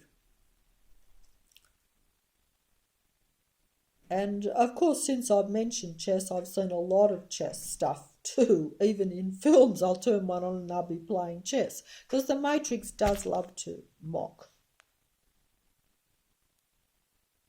And it uses everything too. So it uses it, but also uses it to as part of the comedy of humans, because they like humans to be part of their comedy game, the comedy show, if you like. Unfortunately, you don't get applause or any money for it. You just get checkmated. But anyway, there's this chessboard with all these lovely chess pieces. Not that I know much about the pieces, like I say, I don't. But they have white. They have like a half part. We all know that half, and on one side you have like these big white pieces, and then on the other side you have these big black pieces. So I look at this chessboard, and because now being, detailed-minded about the Matrix, to where I think everything has significance, because the Matrix is finely tuned. It is a perfectly constructed matrix down to its details. And the details are there for the humans. It's just that most of the time we don't notice the details because we're so bamboozled by the matrix. And also we just don't think it's important. We think everything is random. But the minute I saw the chessboard, on the table with the chess pieces, I immediately take a look. And of course, it's interesting that, I have mentioned the checkmate, as you know, and make of this what you will. But of course, me in my fairyland, I make a big deal out of everything, Some of it is real, it is a big deal. But maybe these things you could take it or leave it. Like that chess game isn't hitting me with any negative energy. It's not sending it's not real, it's not conscious, it's not deliberately sending any negative or positive frequency or vibration. But if I look at it and make it out like I am doing, then it does have a negative connotation. Okay, so the chessboard was on a table. You had all these pieces on the chessboard. But what I looked at, and which I thought was interesting because it was on display for you to buy it, they had all the one side of the chessboard had all the pieces standing up, as they're meant to. They're all meant to be standing up. You move them, but this was like you had all white on one side, all standing up, and then you had all black on the other side, which should be standing up. But I look at this, that's why I say checkmate, because I looked at this board And of course the matrix is, showing this. All the pieces, the white pieces, all standing up, 100%. The black pieces on the other side, most of them were pushed over. You don't play chess when, there's no, when you're playing chess, they're all standing up. They jump over and check, but there was only one or two. I'll have to go and have another look, but it's not far, but it's still, I don't look in there every day and go there every day, but most of the black pieces were pushed over, fallen. How do you play chess like that? That's what I'm talking about with checkmate. One side all standing up, all in their spots, ready to make a move. The other side all pushed over, only one or two standing. You can't play chess like that. That's why I say game over, checkmate. Someone has to bring, have to get those, but they may well be gone. That also is a number thing too, if you want to look at it that way. In other words, one side has all their pieces, the numbers, all their players, and the other side only has one or two players. Look, you cannot win a football match in Sydney. Usually you a difficulty if one player gets sent off. That's where just one player. But if you're lucky, some players are better than others. If you have one of your super duper players that does all the tries and all that, yeah, sure, some players are better than others, So if you have one sent off but you've still got your best players, you can still theoretically win the game. But what I'm trying to say is, I would challenge any football game or any game, and I'm not big on games, to win a game where they've only got one or two players, even if they're the two best players in the world, up against, an entire side. I think it would be still, because you just don't have the skills. You haven't got your teammates to throw the ball to. You can't just throw a ball between, well, I suppose you could throw a ball between two people, but geez, you'd be really going to score. And I'm a bit frightened to go down. Not to mention that it is difficult getting down, that you have to battle the matrix to even get to places, and then you have to battle your physical ailments and physical condition, and then that is a psychological down thing on a human being. I'm just saying this as sympathy for myself and for anyone else. May as well have sympathy for myself, because no one else is going to, and certainly there's a song called Sympathy for the Devil, but I think in this matrix it's all that way and none for any people, which is kind of funny. You think if like even I can have sympathy for negative things, but you really should save it for where it's a benefit. The matrix will play your human qualities as it does, your weaknesses, every single thing. It's unbelievable, and it's only when you get to this point to where you're completely depleted and realise this that you're actually then aware also. But by that time it's game over, or at least you're, you should be really on the sidelines or having a break, and instead you're still in the middle of this game sort of thing. And I don't say that to be dramatic, it is just the reality, and that is only because of the times. Like I say, it's a bit like the poor deer when it's out in the field. It's like that most days, if it's unlucky enough to be surrounded by lions and it's seen, and that's it doesn't make the deer any more special than when it's happy just going with all its friends and its relatives grazing, and the deer just is in that situation. You can make of it what you will. You can make it dramatic like I'm doing and make it oh, that poor dear, and it's so brave to be against the line. But it's not about that. It's just a situation and a time where it's felt that way for whatever reasons. Some people might be equipped for it. Some people might choose these things. Some people might be consciously here and consciously playing, and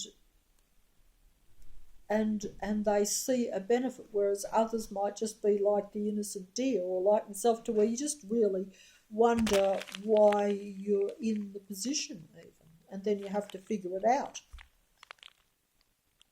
But even figuring it out doesn't change the situation. It should give you an advantage, it should give you benefits, but if you're disconnected and if the matrix is full on, and like I say, if most of your fellow human beings have been pushed over, like on that chess game, you know, it's and maybe some of them were the top players. You know, maybe you were only meant to be, you know, a little bit of a support to them, just a little bit of a minute frequency center type of thing, you know, because it's all a combination, and that's the whole thing. So I don't know, but I don't know what I'm talking about here, really, to be honest. You know, I really don't. But each person probably has, you know, like, I was going to go back to chess, but I don't know the game, but some pieces are more important than others. I think I've heard that. And, you know,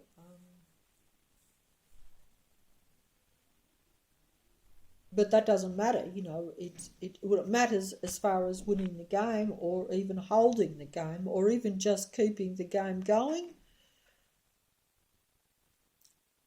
you know, as opposed to folding up the chess game, folding up the, you know, maybe if it's card one, folding it up and packing up and going because it's all over, sort of thing, you know, because, and that means packing up the matrix, or at least our version of the matrix, or maybe it's just about packing up the pieces, you know. Is that the whole thing? Like, is it just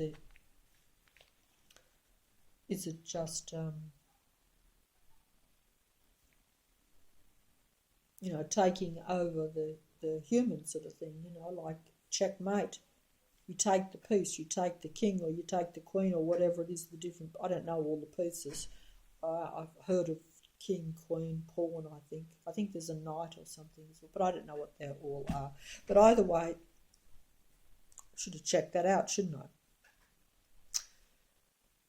In a better matrix, I might actually learn to play chess. You know, if I had the time and the concentration and the willpower and the thing that it might be a fun game to play, just at a fun level, to, you know. But that also is of the matrix. You know, this idea of, oh, I'm more intelligent than you if I win at the chess too. Perhaps that's not such a good thing. I don't know. I'm not really sure about that, to be honest. If you can take things for what they are and see it in a light manner, which you probably should then. But either way, maybe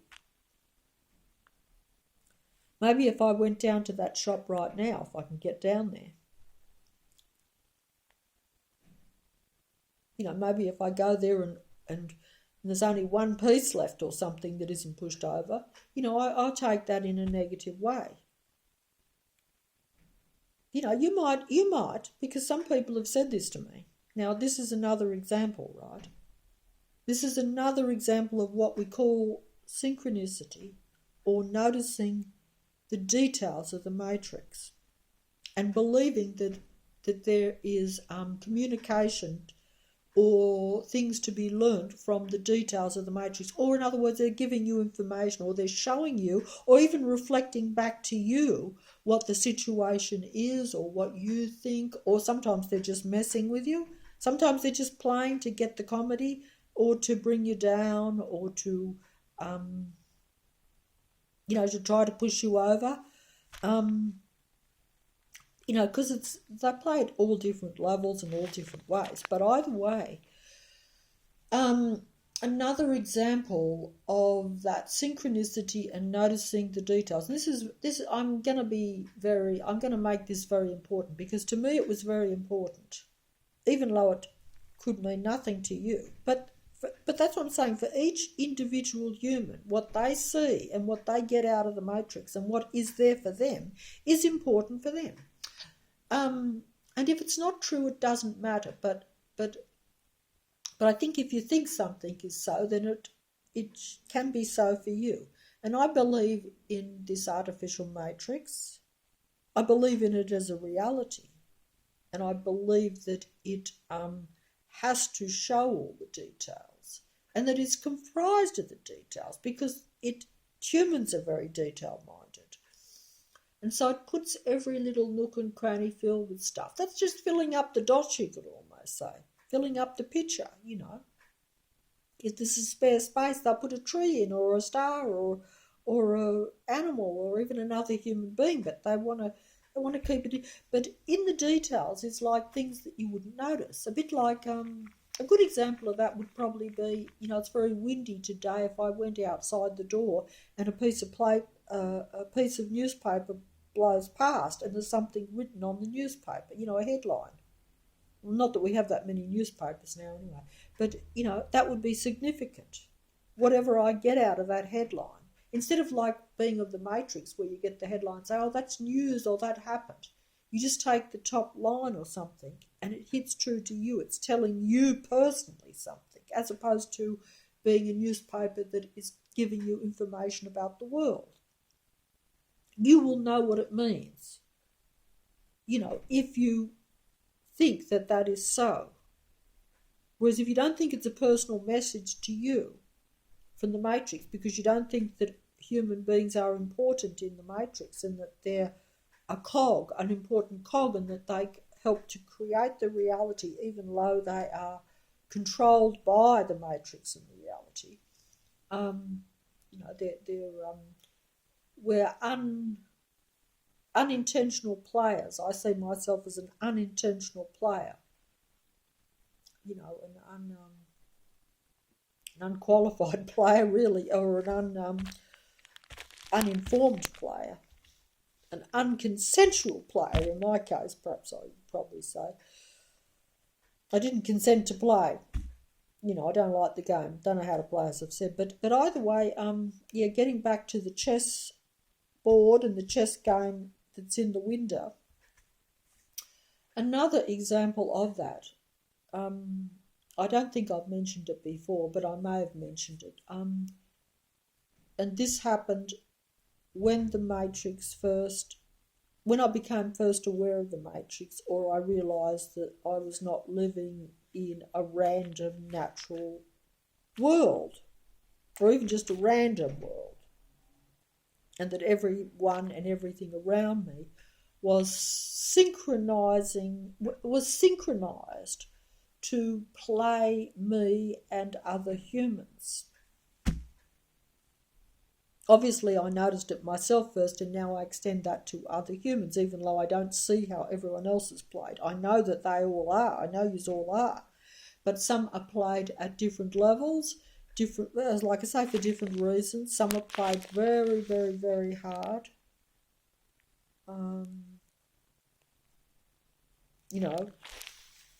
To where you can't live at all. Not unless you are already at such a high frequency that you're prepared to ignore a whole reality almost. That's pretty hard. I don't know a human that can enjoy physical pain, but it's something that we should be conditioned to from childhood instead of all the other conditioning, because then we'd be able to deal with the reality. And also then you'd be able to get your mind over the matter, you see, because the physical does take you over. That mind over matter thing is not really a joke, but I'm talking airy, fairy and fancy here as though I'm, big shot, know what I'm talking about. I don't. But that mind over matter, if you theoretically could enjoy physical pain or find it not that bad, that is mind over matter. That's mind over the body. And so therefore, yes, you'd say, well, does it still destroy and injure? That's an interesting point. If you don't feel it and you're not aware of it, does your mind then stop it from being such a serious thing? Well, if you take what we say at the start and all that sort of stuff, you'd have to say there is a very likely chance that that's so. So therefore you really have eliminated quite a lot of the problem. But see, we're not, as human beings, we're not told this, and we don't operate that way. We don't think that way, and we can't put it into practice. I know I can't. I think it's so.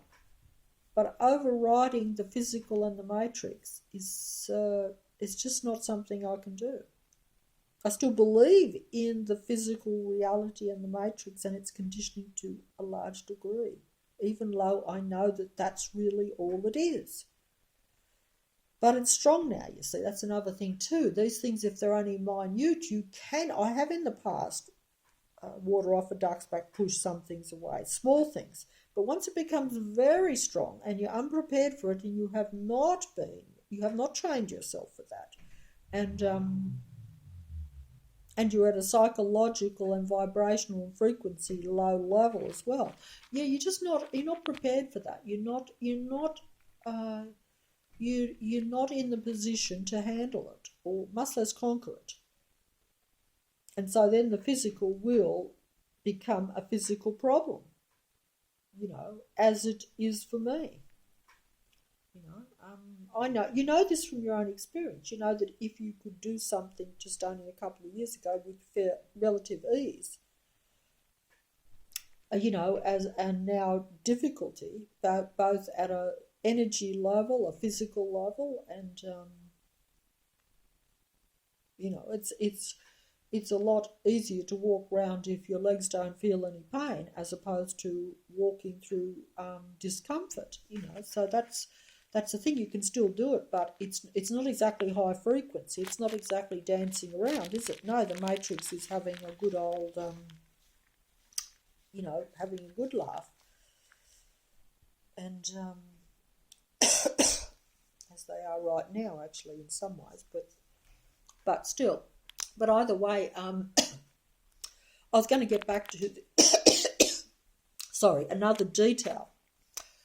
There was, if you're still hanging in there, if you haven't dozed off, I'm probably draining your life by boredom here with these videos that go on. Someone said it's a good background thing. Well, that is actually that is a good idea, because I would think that as background, you can still do stuff and it's not going to, so I'm not taking your time. But there was 3 years ago now, I was walking past. This shop is further down than this one that has the chess thing. But back then I was walking further because the matrix hadn't brought me down at that point, because this was at the beginning of the matrix coming down or showing itself, okay? This was when the world changed for me.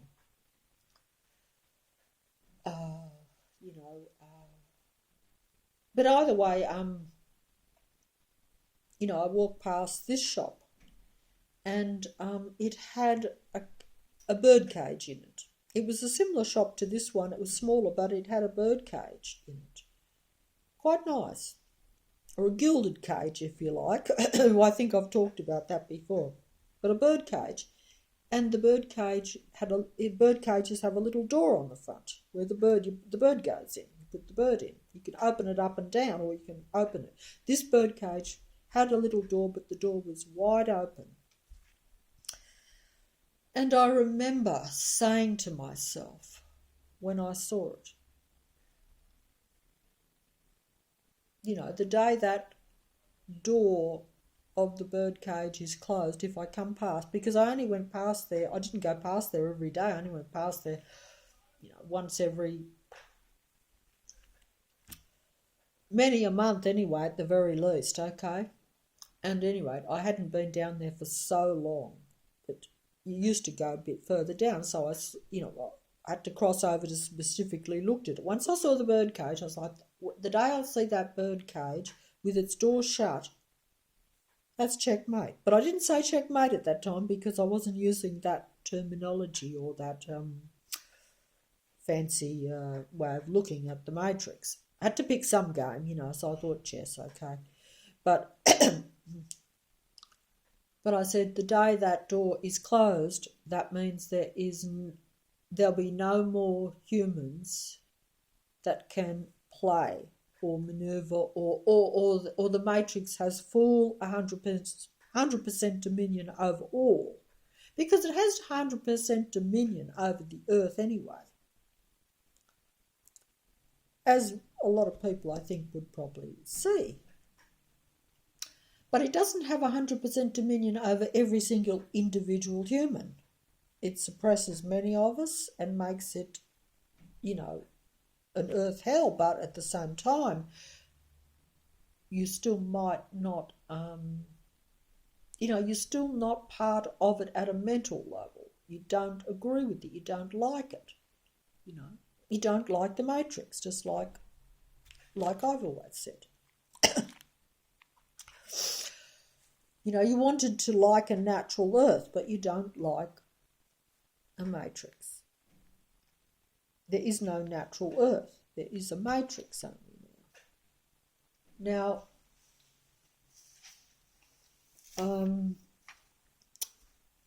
Anyway, I saw this bird cage and I said the day that door is closed on that bird cage, which probably seems rather stupid when I say this kind of synchronicity to where something small and apparently of apparent insignificance is actually relevant. But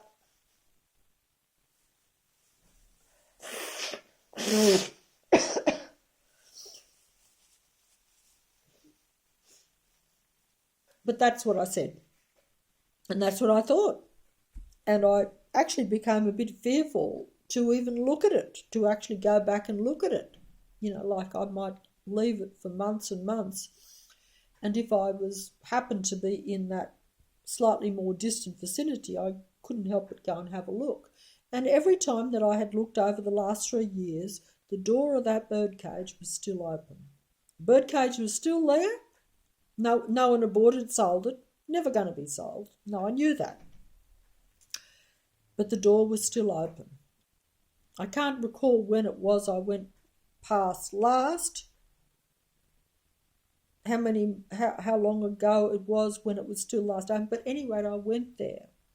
Went deliberately out of my way. I got close and I thought I'm going to force myself to get down to that shop and have a look to see if that birdcage, because I realised that everything is closing down now. A lot of the shops aren't even open. And of course, when I had a look in the window, I could not find the birdcage. In fact, I couldn't see the birdcage even if it was still in there. Now, whether it was still in there or not, I'm not sure, because they had put all this brown kind of cardboard up against all the window where the birdcage was. So I couldn't see it even if it was there. And of course the shop's all locked up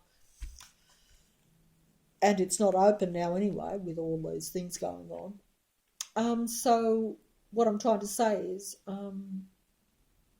that was not a good omen for me when I saw that, because I thought if I went there and it was still open with the cage, that still means there's a possibility. That still means that some humans, to me, I looked at it as some humans can still get out the birdcage, can still get out the matrix, or are going to be free in the matrix, or whatever it is you think is the purpose of a human in this matrix earth, whatever. I haven't got enough time to go into that now, and it is personal ideas and beliefs anyway, so take it, I'm sure that some of you have specific beliefs and ideas about this world. But either way, it had a significance to me, right? Okay. Now, what you would make of that? The birdcage, I could not see it there. It was hidden from my view. Or it had gone. But either way, there wasn't the birdcage there with the door open, okay? Now, going to be dramatic here, may as well. I'm finishing up on the video and I've rambled about absolutely nothing today. No content whatsoever. Have to leave that for the demigods and for the experts. You know, for the philosophers, prophets, truth speakers, although, you know, I don't know, but all those of the Matrix, because they do it well, they have all the expertise. And look, I don't mean to sound bitter and negative by saying that, but it's just the reality because of the end of the time. And does it matter where truth comes from? I suppose that's another thing. You know, does it matter if the truth comes from a demigod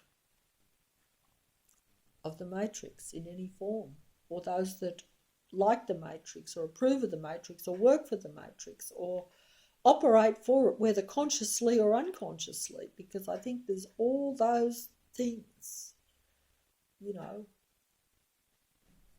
Or even if they just operate totally for themselves. Because if you're operating even totally for yourself, you're probably doing it for the Matrix, because that means you're of that personality where, you know, you do it for your own benefit somehow, you know, or what you think is a benefit, you know. But that's because you think the Matrix is real and the world is real anyway, you know. You don't realise that in some ways it's all kind of futile, but at the same time, like I say, I don't consider it futile, because yeah, if there's one person listening and whatever they get out of it, or whatever it makes them feel, if it makes you feel a little bit better in some way, well then it's all there is now. Because, you know, if you can't talk to someone directly, well then all you're left with is a device. But and in light of what I now think, that humans are meant to be connected to other humans, no matter how big or small the numbers, even though I have not felt that way and not practiced that in my own life, I think it's a reality. So I have to override my own conditioning and my own suspicion and my own past experience and negativity and stuff to say that is a reality. It's a bit like believing in something that you never believed in before. It's hard because it goes, like I would have been more protective towards the bird than some people, because I said, oh, the bird's innocent, it won't do me any harm, it's some, I think that's trying to hang on to your humanity almost by doing that in a funny kind of way, but either way I've gone off the track. But either way, get back to the bird cage. Yeah, the door was still open. I couldn't find. Dear. What hope does the world have if you've got someone like me that's exhausted just even talking? That's right. I have to say that honestly. It's not good. The energy that is drained from us. Even limited human beings like myself, to be at such a low energy level is not good. Which shows you that it really that the game is played at a very harsh level, in that sense. Because but then again, it's not just even about defeating or winning a game either. There is a dislike sometimes. Different species sometimes actually dislike other species. So, like the old saying, kicking a man when he's down or something like that. You'd say, why bother? But they actually do, because if they don't like something, it's some people even can be like that because we get trained that way, So it's like, it's a bit like you don't like a cockroach, so you have no trouble treading on it, that sort of thing. But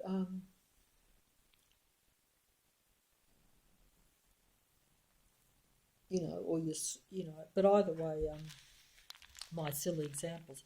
But I'll just finish up here with the cage, where I couldn't find the cage to see if the door was open, but the cage could have been there, but my feeling was that it was checkmate, game over, when I couldn't see the cage.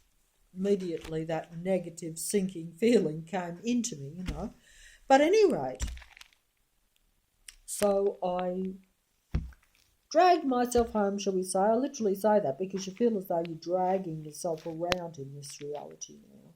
It's like, you don't feel that you're in a real world or a pleasant world or a world that's conducive to you living at all. That is and I'm being dramatic here, but actually it is really how I think about it and feel about it. So I'm not trying to make it into something it's not. Now, it may not be that way for you, but that doesn't mean that you're not watched and that this won't happen to you. It just depends on what the game is, because each person is still suppressed by the matrix. If you're very isolated, it's a lot easier to suppress you. In my own situation, if you've lived that kind of life and you don't know that you're surrounded by a matrix, and you actually think that the matrix is a protective thing, like you kind of say, oh, if I get sick, I won't worry, I'll go to the doctor, I'll go to the hospital. You're confident that is a positive thing. You don't think of everything as a negative part of a matrix. That's just an example of it, So you don't feel, you might feel a bit, you feel only, you don't feel as isolated as what you really are, because if you bring life down to its basics and you say, well, look, if you might like having a cat, but you haven't got a cat, but you say, but that's okay, I'll buy a stuffed toy or something, or I'll but if I still will survive. So if you're at that survival level, but you're comfortable thinking that you will still survive, you're reasonably safe. So not making a good point here again, rambling off. But either way, after I saw that the cage was not there, or I couldn't see it, it was blocked from my view because there was still stuff in the shop. It was still there, the shop, but they just put all this, I don't know why they did it. So I couldn't see the cage, I suppose, so that I would be somehow frustrated or think the worst or not know or whatever. Yeah, I did think the worst, actually. Yeah, I thought, it's all over, checkmate. But anyway, I think that anyway, obviously. But that's like what's the word? Confirmation of what I already think. Because I had placed emphasis on that image, you see. But at any rate, I walk further along to where there's a few more shops after this one. And they have this other shop. And strangely enough, I look in the window and couldn't miss it because it's got like about 5 bird cages. Very similar to the one in the other shop that I couldn't see, that had been there for the last 3 years since I realised the matrix. It's got, and I'm like looking and thinking, oh, so they're now trying to tell me something. Oh, there is bird cages. 5 of them, all in one shop, all in the window. You couldn't miss them. Don't have to be Einstein. No, or whatever, whoever or whatever that was. Matrix, you know what I mean? Demigods. Anyone who's anyone is a demigod of the Matrix. So if I use a name, I'm flattering, but at the same time, they are the demigods of the Matrix. So that's what they want you to think, that they're their chosen ones. So I probably shouldn't be go too overboard on the demigods. But yeah, 5 bird cages in the window of this other shop, only a little bit further down from the one where I was looking. And so I looked closely at them.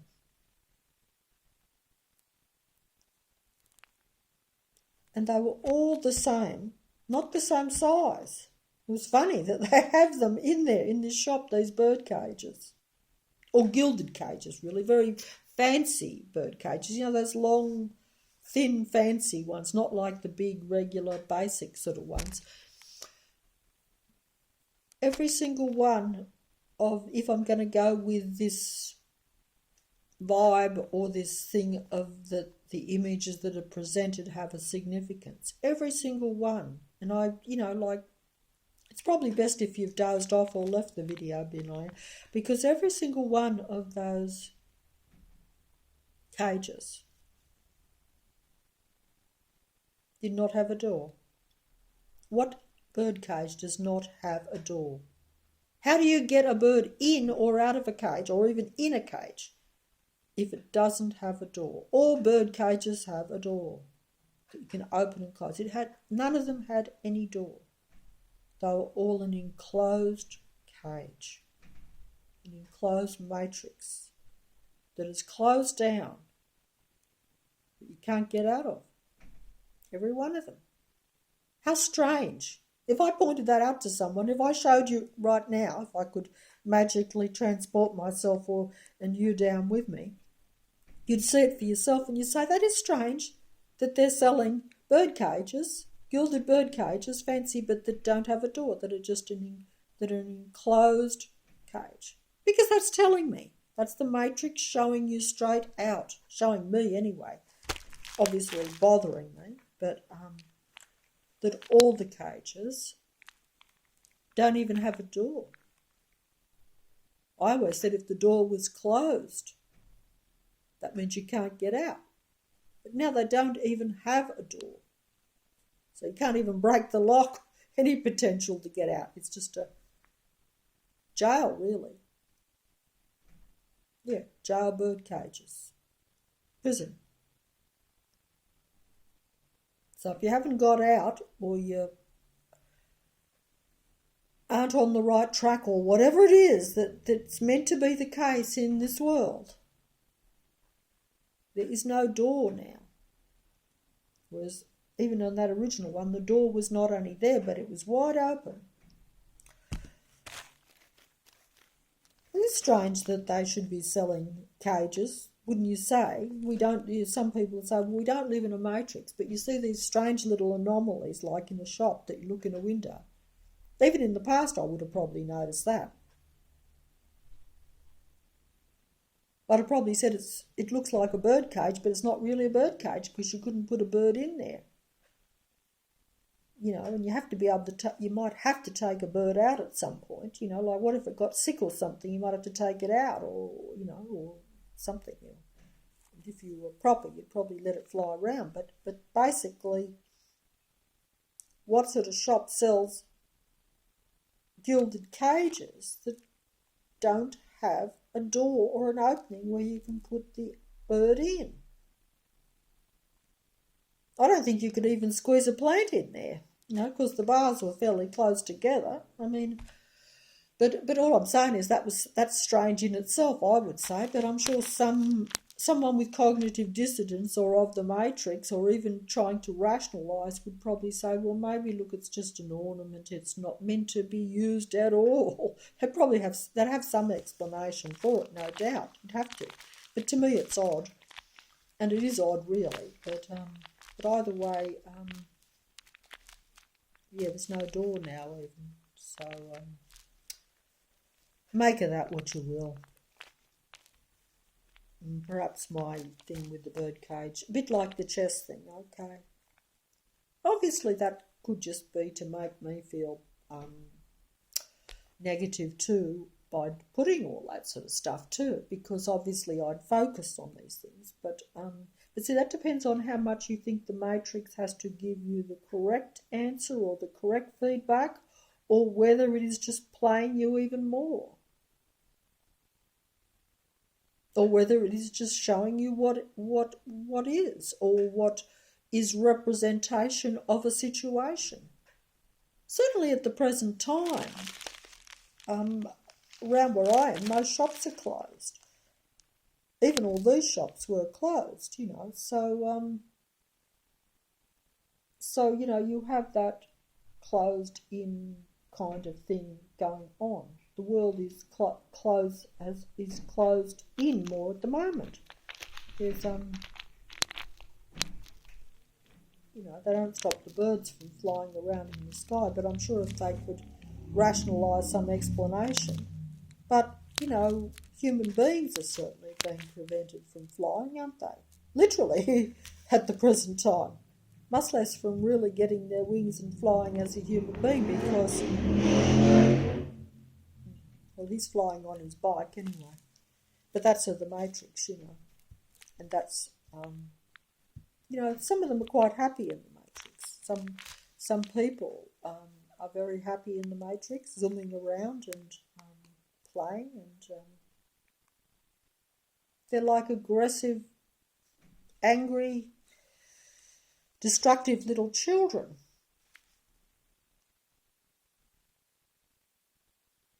And and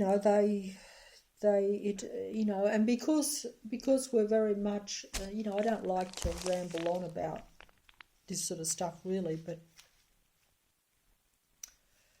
it could happen to any of us really, and it has happened to, I've been guilty of, I use that word ego, but I used to use the word, because I actually discovered the word about 20 years ago, hubris, which is a similar thing. It means like where you feel important yourself somehow, but in a wrong way, in a negative kind of way, because it caused me problems in the past. When I had acted on hubris, it actually, as I said this before, it lost me money and people that probably now I would say might have been a benefit or a positive force, because I just had to, because sometimes you see this matrix brings you down to where you feel that everyone else is better than you. So then when you get an opportunity to show that you're as clever or got something that the demigods don't have, or even just at any personal little level, because of this put down matrix at an individual level on humans, which we don't realise this. I didn't either. You will be guilty of hubris at times where you'll think, oh, I'll just make myself look special, make myself look important. And, sometimes that might even be okay, but sometimes if you do it with someone who's genuine and actually who's not really trying to put you down, because a lot of human beings actually do try to put other humans down, particularly in the Matrix, very much a collaborative, negative entity all round, whichever way you look at it, that's gradually expanded. Some human beings, if they can't individually feel good, they do feel good if they've got others around them that egg them on and encourage them and make them feel good. The power of the group too. And that's the Matrix. It is a group, it is an organisation, it is a collective. It's a collaborative effort, whereas humans are a lot more isolated and more individual. That is by design and by our own fault too. But also, if we were living in a natural, normal world, it wouldn't matter. I'm giving myself a headache here.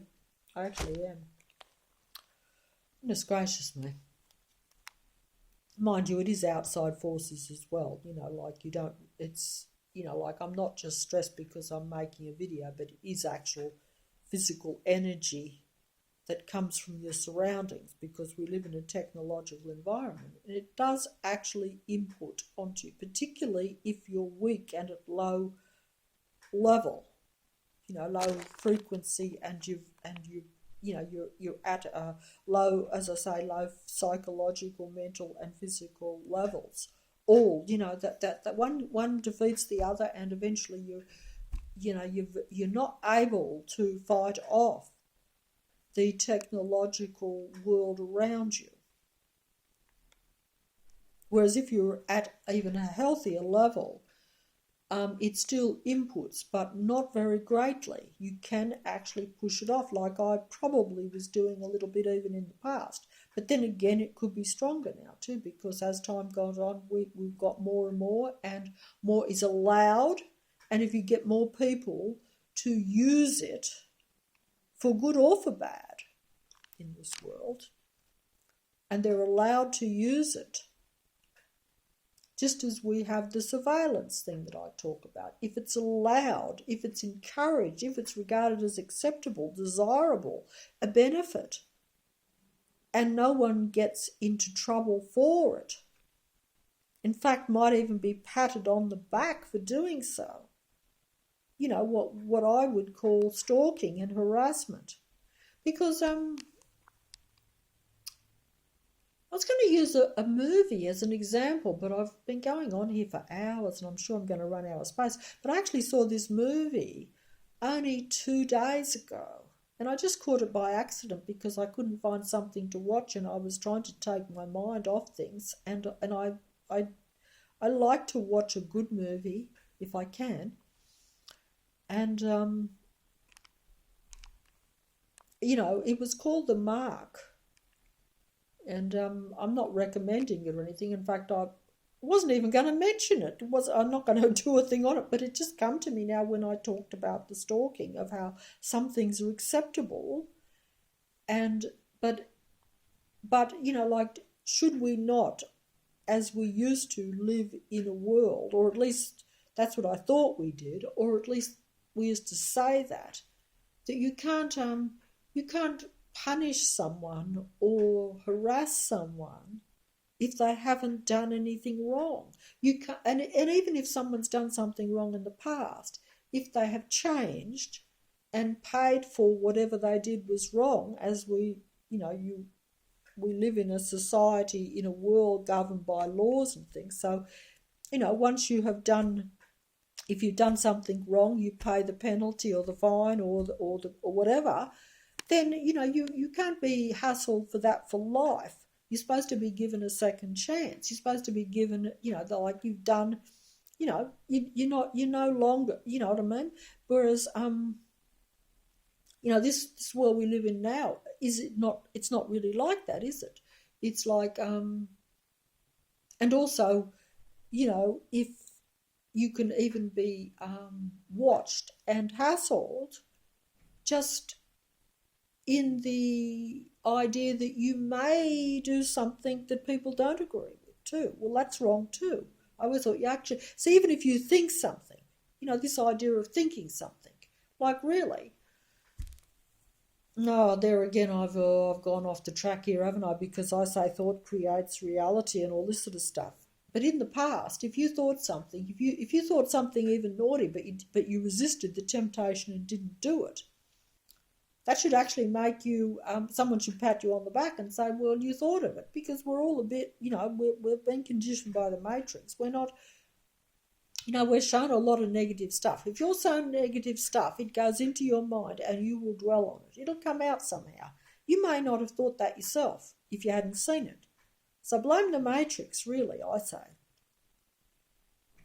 Most ideas come from the matrix. The fact that humans sometimes carry them out and they're negative, that's because they've been shown that. If they hadn't have been shown that thought, whereas their own thoughts, and then their own thoughts also can be influenced to where they're then contributing more to a negative reality, and I've lost my plot here. It becomes very convoluted when you're in a matrix because there are all these elements going on. You know, it's not just a human being consciously just doing things themselves without great influence and without great infiltration and without great negative frequency, vibration and energy being directed in many ways at many humans.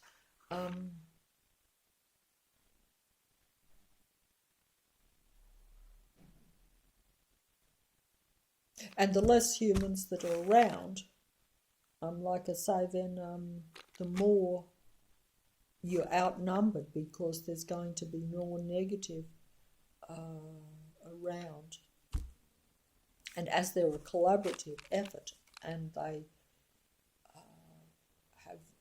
humans have become more of that mentality and that physicality, even because it's a technical thing too. Like if everyone's using a mobile phone, they're combining with all those mobile phones to whatever activities they're doing. And unfortunately, maybe it's not like the Pokemon thing that we had a few years ago, which subsequently fell apart and was disbanded because the computers and the technology played up. But that was because that was a positive thing. I'm not saying that people should walk around with mobiles. No, I don't say that at all, and I don't agree with it. I've said this before.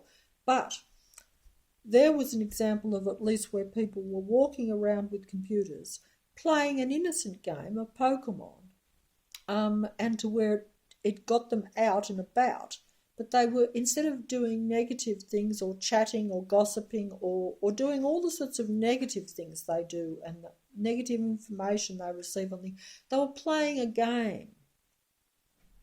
And they even even encouraged them to go to different places because they had to find the Pokemon or whatever it was. I didn't do it myself, but I was curious. But I saw people were getting into it round here even.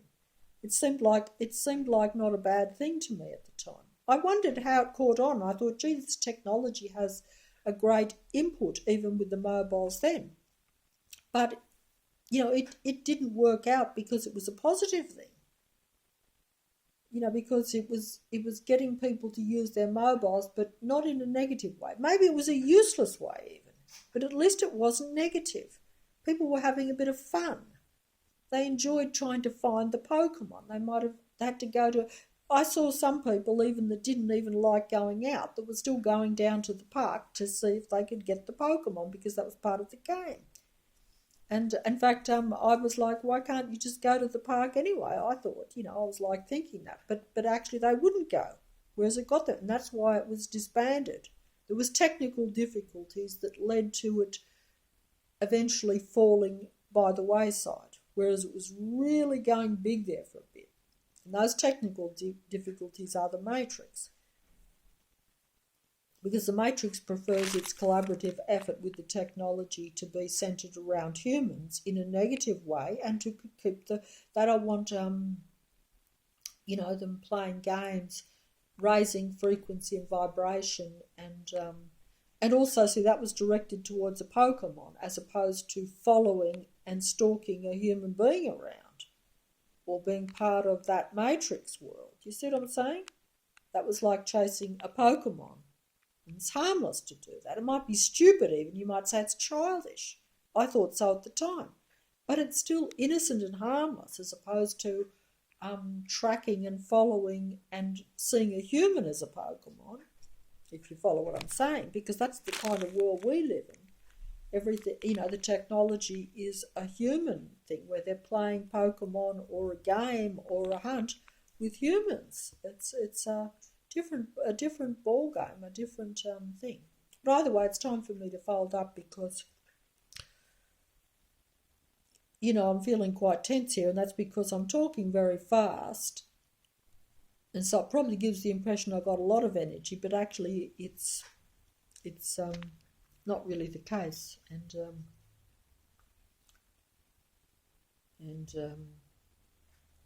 Anyway, I'll keep you informed about the chess thing. If they push all the black things over, then we're in real diabolical trouble. But I don't think that'll ever be the case. I think there could still be, the old saying, a last man standing or a few people still standing. But that doesn't mean it's not game over. Like I say, you can't play chess if you've only got one or two players. It's interesting too that the white ones were all standing and the black ones were over. But then again, black and white, I don't know what that means anyway. But if you want to reverse it around, if you see the white as more light or something, we live in a reverse world, so you could reverse it round either way, you know what I mean? So it could just, if you think that the black would mean negative or bad. I've got black gloves on here, but I've got other colours too. I'll just show you that I have that way you don't think that I'm negative. But the black's better for winter, so I've got white too. And sometimes, at one stage, I could only buy these awful bright colours that made me look stupid, but that was all I could buy. But, like I've been of the Matrix for a long time too. I'm just showing you this for the first time because sometimes I take them off for the videos. If my hands are clean sort of thing, I will do that. Also, you can't handle these silly mobiles too well with a lot of gloves. That's why I don't like the more finely tuned technology. That's just at a practical level. This business of, you flick it and it's all so easy and it becomes second nature. That's right. Instead of being aware, if you're pulling a big lever, that you're dealing with technology, everything is just, it's part of me. The mobile almost becomes part of you. I don't like that in myself, and I don't think that technology should be part of human beings. For good or for bad, really, even for that matter. I think they're an unnecessary thing. If humans were at their full potential and full abilities, a mobile would seem like a toy by comparison with their own abilities. But because we're at no ability, the mobiles and the technology appears very attractive and appears useful and a benefit, and it does become second nature, and it's our only resource almost. See, I'm making a video now with a mobile phone, or I have to use a telephone. I have to use a technological device if I want to communicate with someone else. My own, what the information I have now and how I see things now is that was not how it was meant to be, and that we shouldn't really need these things, that we have our own telephone line, but that telephone cord has been cut. But it was originally there to where I could just communicate with someone else. This is in my fantasy thing, but many people would agree with this. That our telephone line has just been cut, our natural one. That was a lot simpler, a lot easier, a lot more any time, any day. You don't have to pay either. You don't have to fiddle around with a mobile. You just think it and it goes to someone else if you choose it. They might have a name for that, but that's at when a human being is at, 100% functioning human being. But that doesn't happen now because the cords have been cut, the lines have been cut. Some might still have some, but they'd be so weak and damaged and rusted that very little gets through. So you're obliged to use an artificial device, an artificial contraption. You have to replace something that was natural and perfect with something that is limited and artificial, but appears to be wonderful because you have no comparison, because you've never used the other. It's not been in your life. It disappeared a long, long, long time ago.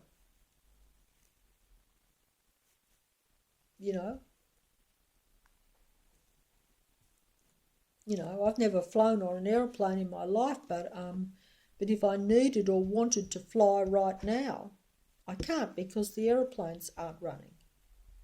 But if I could fly myself, as maybe I once could have or should have, in the very beginning, maybe, no problem. Then I'm not reliant on the matrix or technology. But then again, I could have this all wrong, only in the sense that I'm not saying that I don't think that is possible. But what I'm saying, because we're in a matrix, it is another possibility. I always try to look at all the angles, all the possibilities, and there's many, unfortunately, so it does become confusing and convoluted. But it is possible that because we are in this limited domain, that these things are not possible and they're not meant to be possible, or that they've been taken from us for a reason or whatever. So we're meant to operate under limitation, and we have to anyway.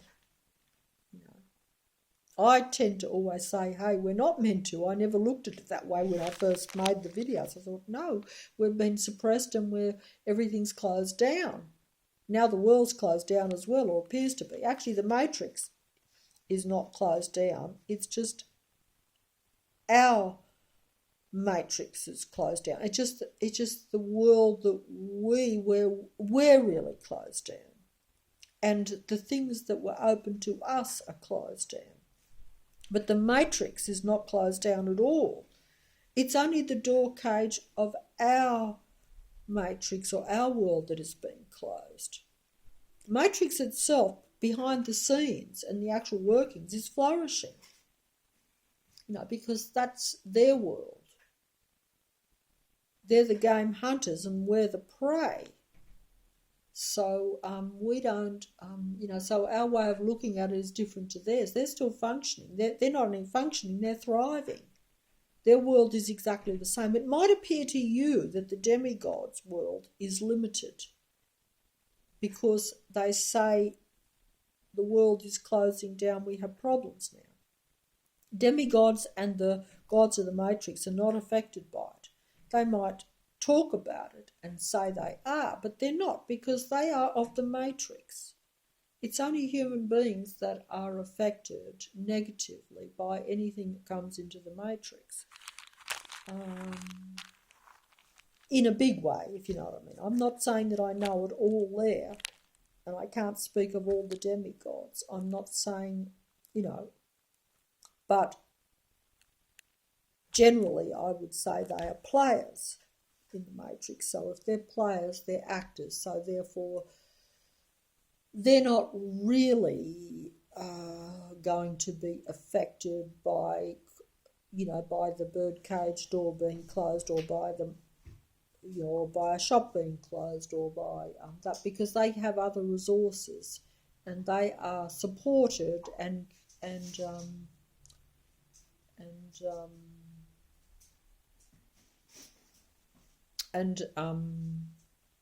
help to keep going by the matrix. They're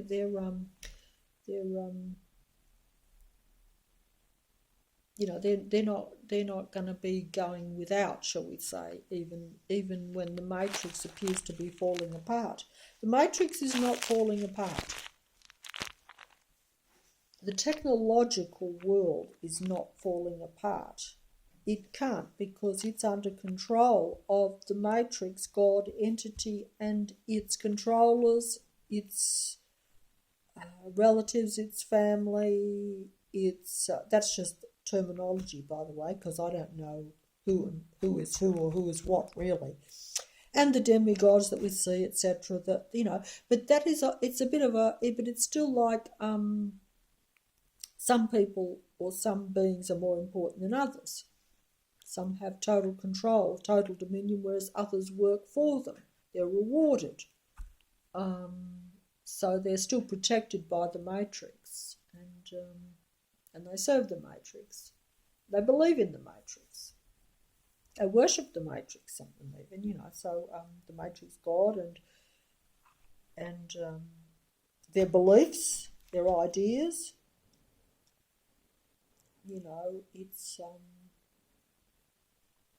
It's like a community of beliefs.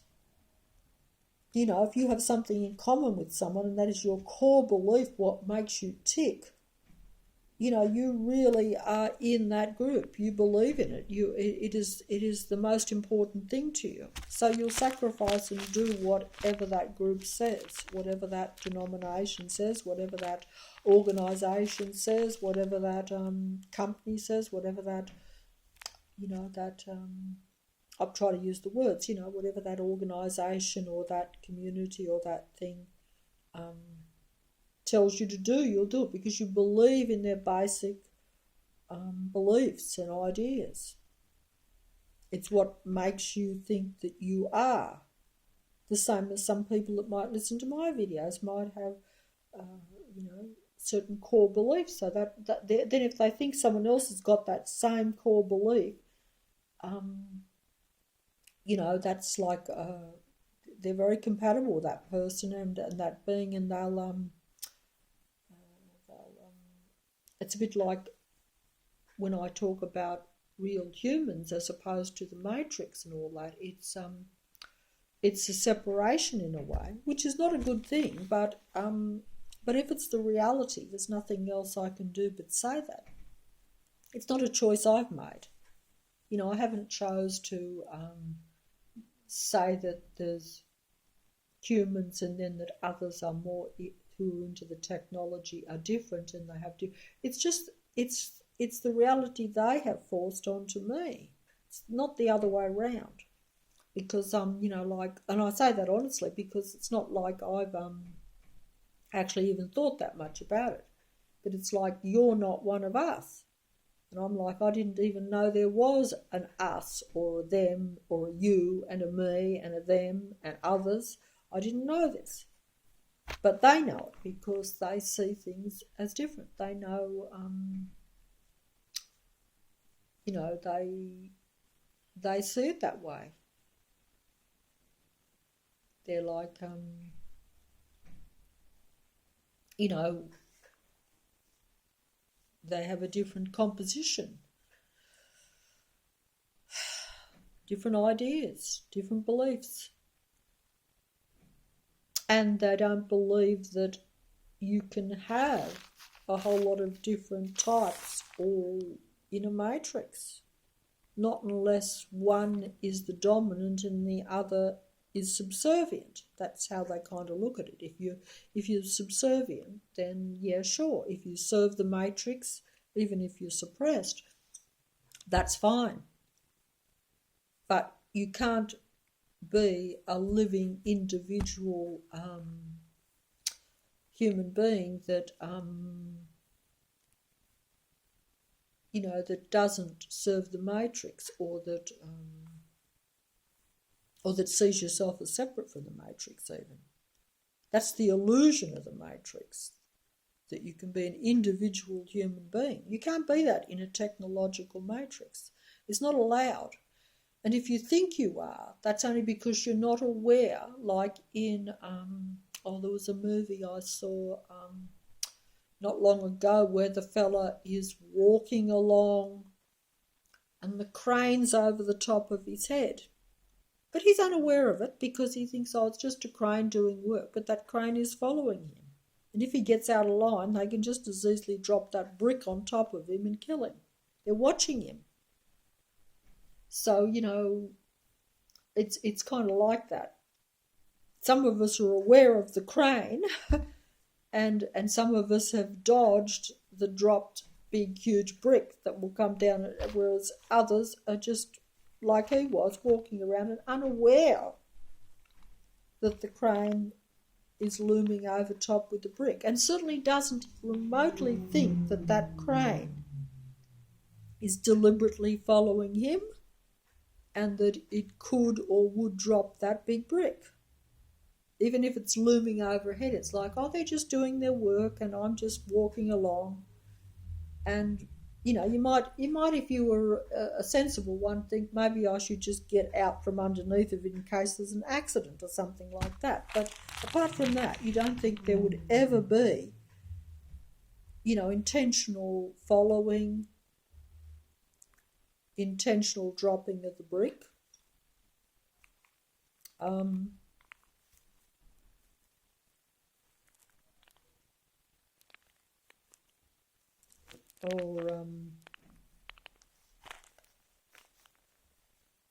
Or that there's any collaborative kind of system going on, you know, around you. And that is not the case, you know.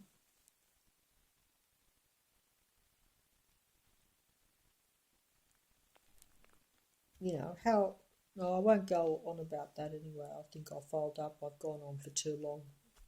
And I was going to mention something else, but I think I had better leave it for another video. Yeah, because even if some of you like these long-winded, drawn-out videos that go on for heaven knows how long, you know, the if by the time you get to the end of it, you probably would, if I think it's got some merit, I might leave it for another thing. Maybe also if I think about, if I can get my thoughts straight and find a bit of peace and quiet for a second, sometimes you can get something, you can watch a movie or you can think about something and the idea becomes a bit clearer. That's what I try to do. I get an idea, but then sometimes I'll think about it a bit more and I'll say, oh, that makes a bit more sense if I think of it a different way. But then again, I'm just putting stuff out there too, for that matter, so the idea, I think it's just meant, basically most of my videos are meant to show the one point, that the importance of the human being, how underrated, we've been led to believe ourselves to be, and how, because we're underrated, we don't realise that that is largely due to the Matrix, and we're suppressed in this reality to such an extent that but at the same time we have no idea, unless you really do see the Matrix full force, you don't realise how significant you have to be, because otherwise the Matrix wouldn't be full force. While you're very suppressed, the Matrix can lay low, play possum, as they say. I think that was a song that I used to know years and years ago. They play possum for a while. That means they hide a little bit for a while, but they're still watching. They're just playing possum and pretending they're not there. Matrix is always there. It's there for humans. Humans are played and are players, whether they know it or like it or not, doesn't make any difference. Like I say, we have lost our earth. Whichever way you look at it, it's checkmate for the earth. It may or may not be checkmate for every individual human. That I would definitely dispute. But it is checkmate for this earth. There is no earth, no real earth, no natural earth, no random natural earth. It appears to be so.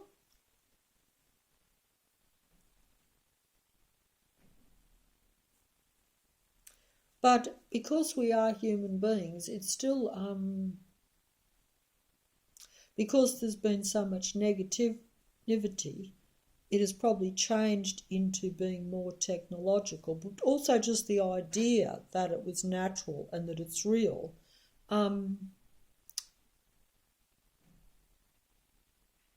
Puts human beings, like in the movie The Innocents, once again into that dilemma. Should you be worried about life, destruction of life in an artificial world? That's a question, isn't it? That's an interesting point. That's a dilemma. That is for me anyway, and I think it would be for most people if they're aware of it. While you think that, yes, it's important to protect a life force or a natural living thing. But if that is not a real living thing, or if it's technologically taken over or possessed, like the body snatchers, the fella killed his wife when he realised she was taken over by an alien being, because he knew it wasn't his wife. He knew that was really an enemy standing next to him, even though it looked like his wife. He was in the dilemma, but he, in that movie, had no hesitation. I've often found that fascinating. I've mentioned it many times before, I know. But I'm not sure if I could pull the trigger. But then again, I might be a stupid fool not to, because then that gun will be turned around and that wife will pull the trigger on me. just because it looked like something that I thought was real and human or a life force when it was really not. That's an interesting point, a hard point. Maybe a fantasy, maybe not. Be nice if it wasn't, actually. At any rate, I better take my gloves off, and I have to press the button on the thing with my hand, which is a nuisance for me, but for most people, they don't like wearing gloves. Now everyone's wearing gloves because they're in fear. Yeah, that's a point too. Like it's sometimes uncomfortable to wear a lot of gloves. But if you've got the fear going, you will suffer discomfort because the fear overrides your natural comfort. This is not how humans should live. This is not how I should have lived. But now everyone is, because that's what fear can do. And fear is not how we were meant to be living in this world. But fear is the matrix. Fear is the key to the matrix. Fear keeps the matrix going. Fear keeps human beings playing in the matrix. Fear suppresses us, keeps us unhappy, keeps us at low vibration, keeps us therefore limited too as well, I would think, in any way, even just in a real, if you go back to what you'd say is a real natural world. Look at me now, I'm stressed, I'm fearful.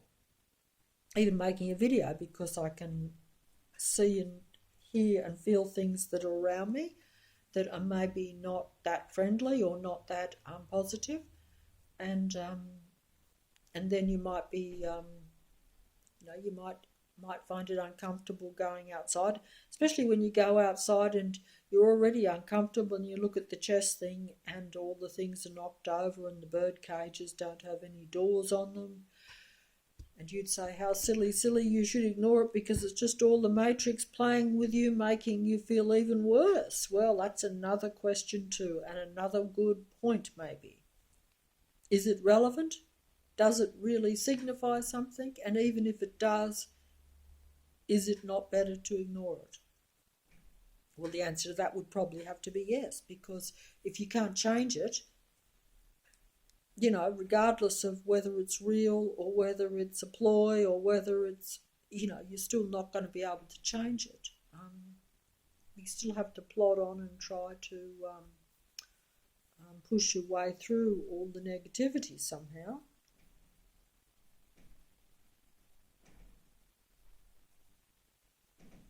But like I say, my main thing of this video was, are you there playing for the earth, or are you playing for yourself or for others of your kind? But if you're playing for yourself, you're really playing for others of your kind. But is it a fallacy to be playing for the earth? Is it checkmate on the earth? Am I being negative in saying that?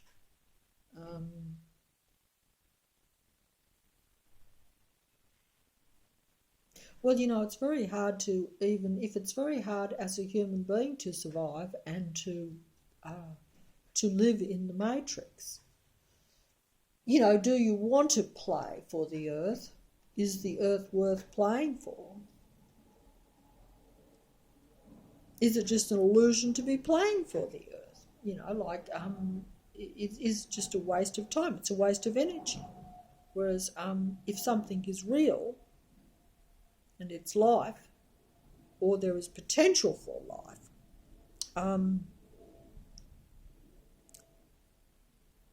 or it sides with life, then it makes sense that seems to be something worth at least playing for. And if you're a human, you've got no choice but to play anyway. So, it's not like human. You can pass over, drop dead, whatever. But that defeats. That's the same too. So you really there's not a lot of choice to it anyway, in many ways. And I better fold up because I've rambled on, not only rambled on, but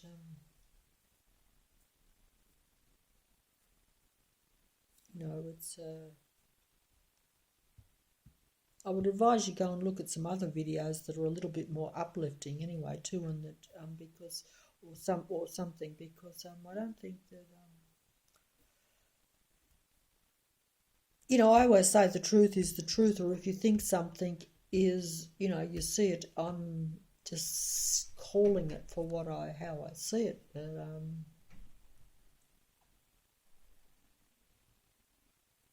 but also in saying that, it does put you on guard too, because I think that it's very, we're very complacent in a matrix, particularly if the matrix hasn't exposed itself too much. It's very easy to fall into the matrix ways. It's very easy to get used to matrix conditioning. It's very easy to accept little limitations that may or may not be a benefit to you. And, it's easy for me to go the other way because I have no choice but to go the other way. So I'm sort of pushed into that thing anyway. But that doesn't mean that it's not true or that it's not real. But, if my story or my fairy tale or my reality is different to yours, it's very easy to dismiss what I say, just as I would totally dismiss what someone else says, because I would say, well, look, that's not the full story, that's not how it really is. And they'd say, oh, she's overreacting, she takes it too serious, we'll be fine, this is just a difficult period, we'll push through. Yes, the birdcage will open again, yes, we'll pick those chess pieces up and put them upright and keep playing. But, that depends on, if those chess pieces have fell down or they've been eliminated, they're not going to be able to get up and play. It all depends on what the real reality is behind the story, or the facts behind the story, if there are any facts in a matrix. There are facts in a matrix, it's just that, even the facts get used by the matrix to play a certain game. It's a masterful game, you see. Someone's been playing chess for a long, long time, and they know all the moves, and they know, like I said, know all the opponents, know all the weaknesses, strengths, it makes it very hard to even make one good move, much less have any checkmate, That's why I say maybe it's not meant to be a game that you play for the earth. The matrix is already taken over. The matrix is not ours. Or like in that Others movie where the dark spirit says, this house is ours, this matrix is ours. I've said this before, We should have been kicked out. But we know how to keep possession of this house. We know how to keep possession of the matrix. No one's going to... Basically, her attitude in that movie was, we're the dominant force. We make the people... when the real people come to live in the house, we make it uncomfortable for them. They get all creeped out and they then run for their life and get away. They just keep doing that, and people just keep coming, and then they just keep going because they don't want to stay in the house. Beautiful house, but they don't want to stay in a house full of possessed negative spirits, And the negative spirits don't want the real humans in the house either.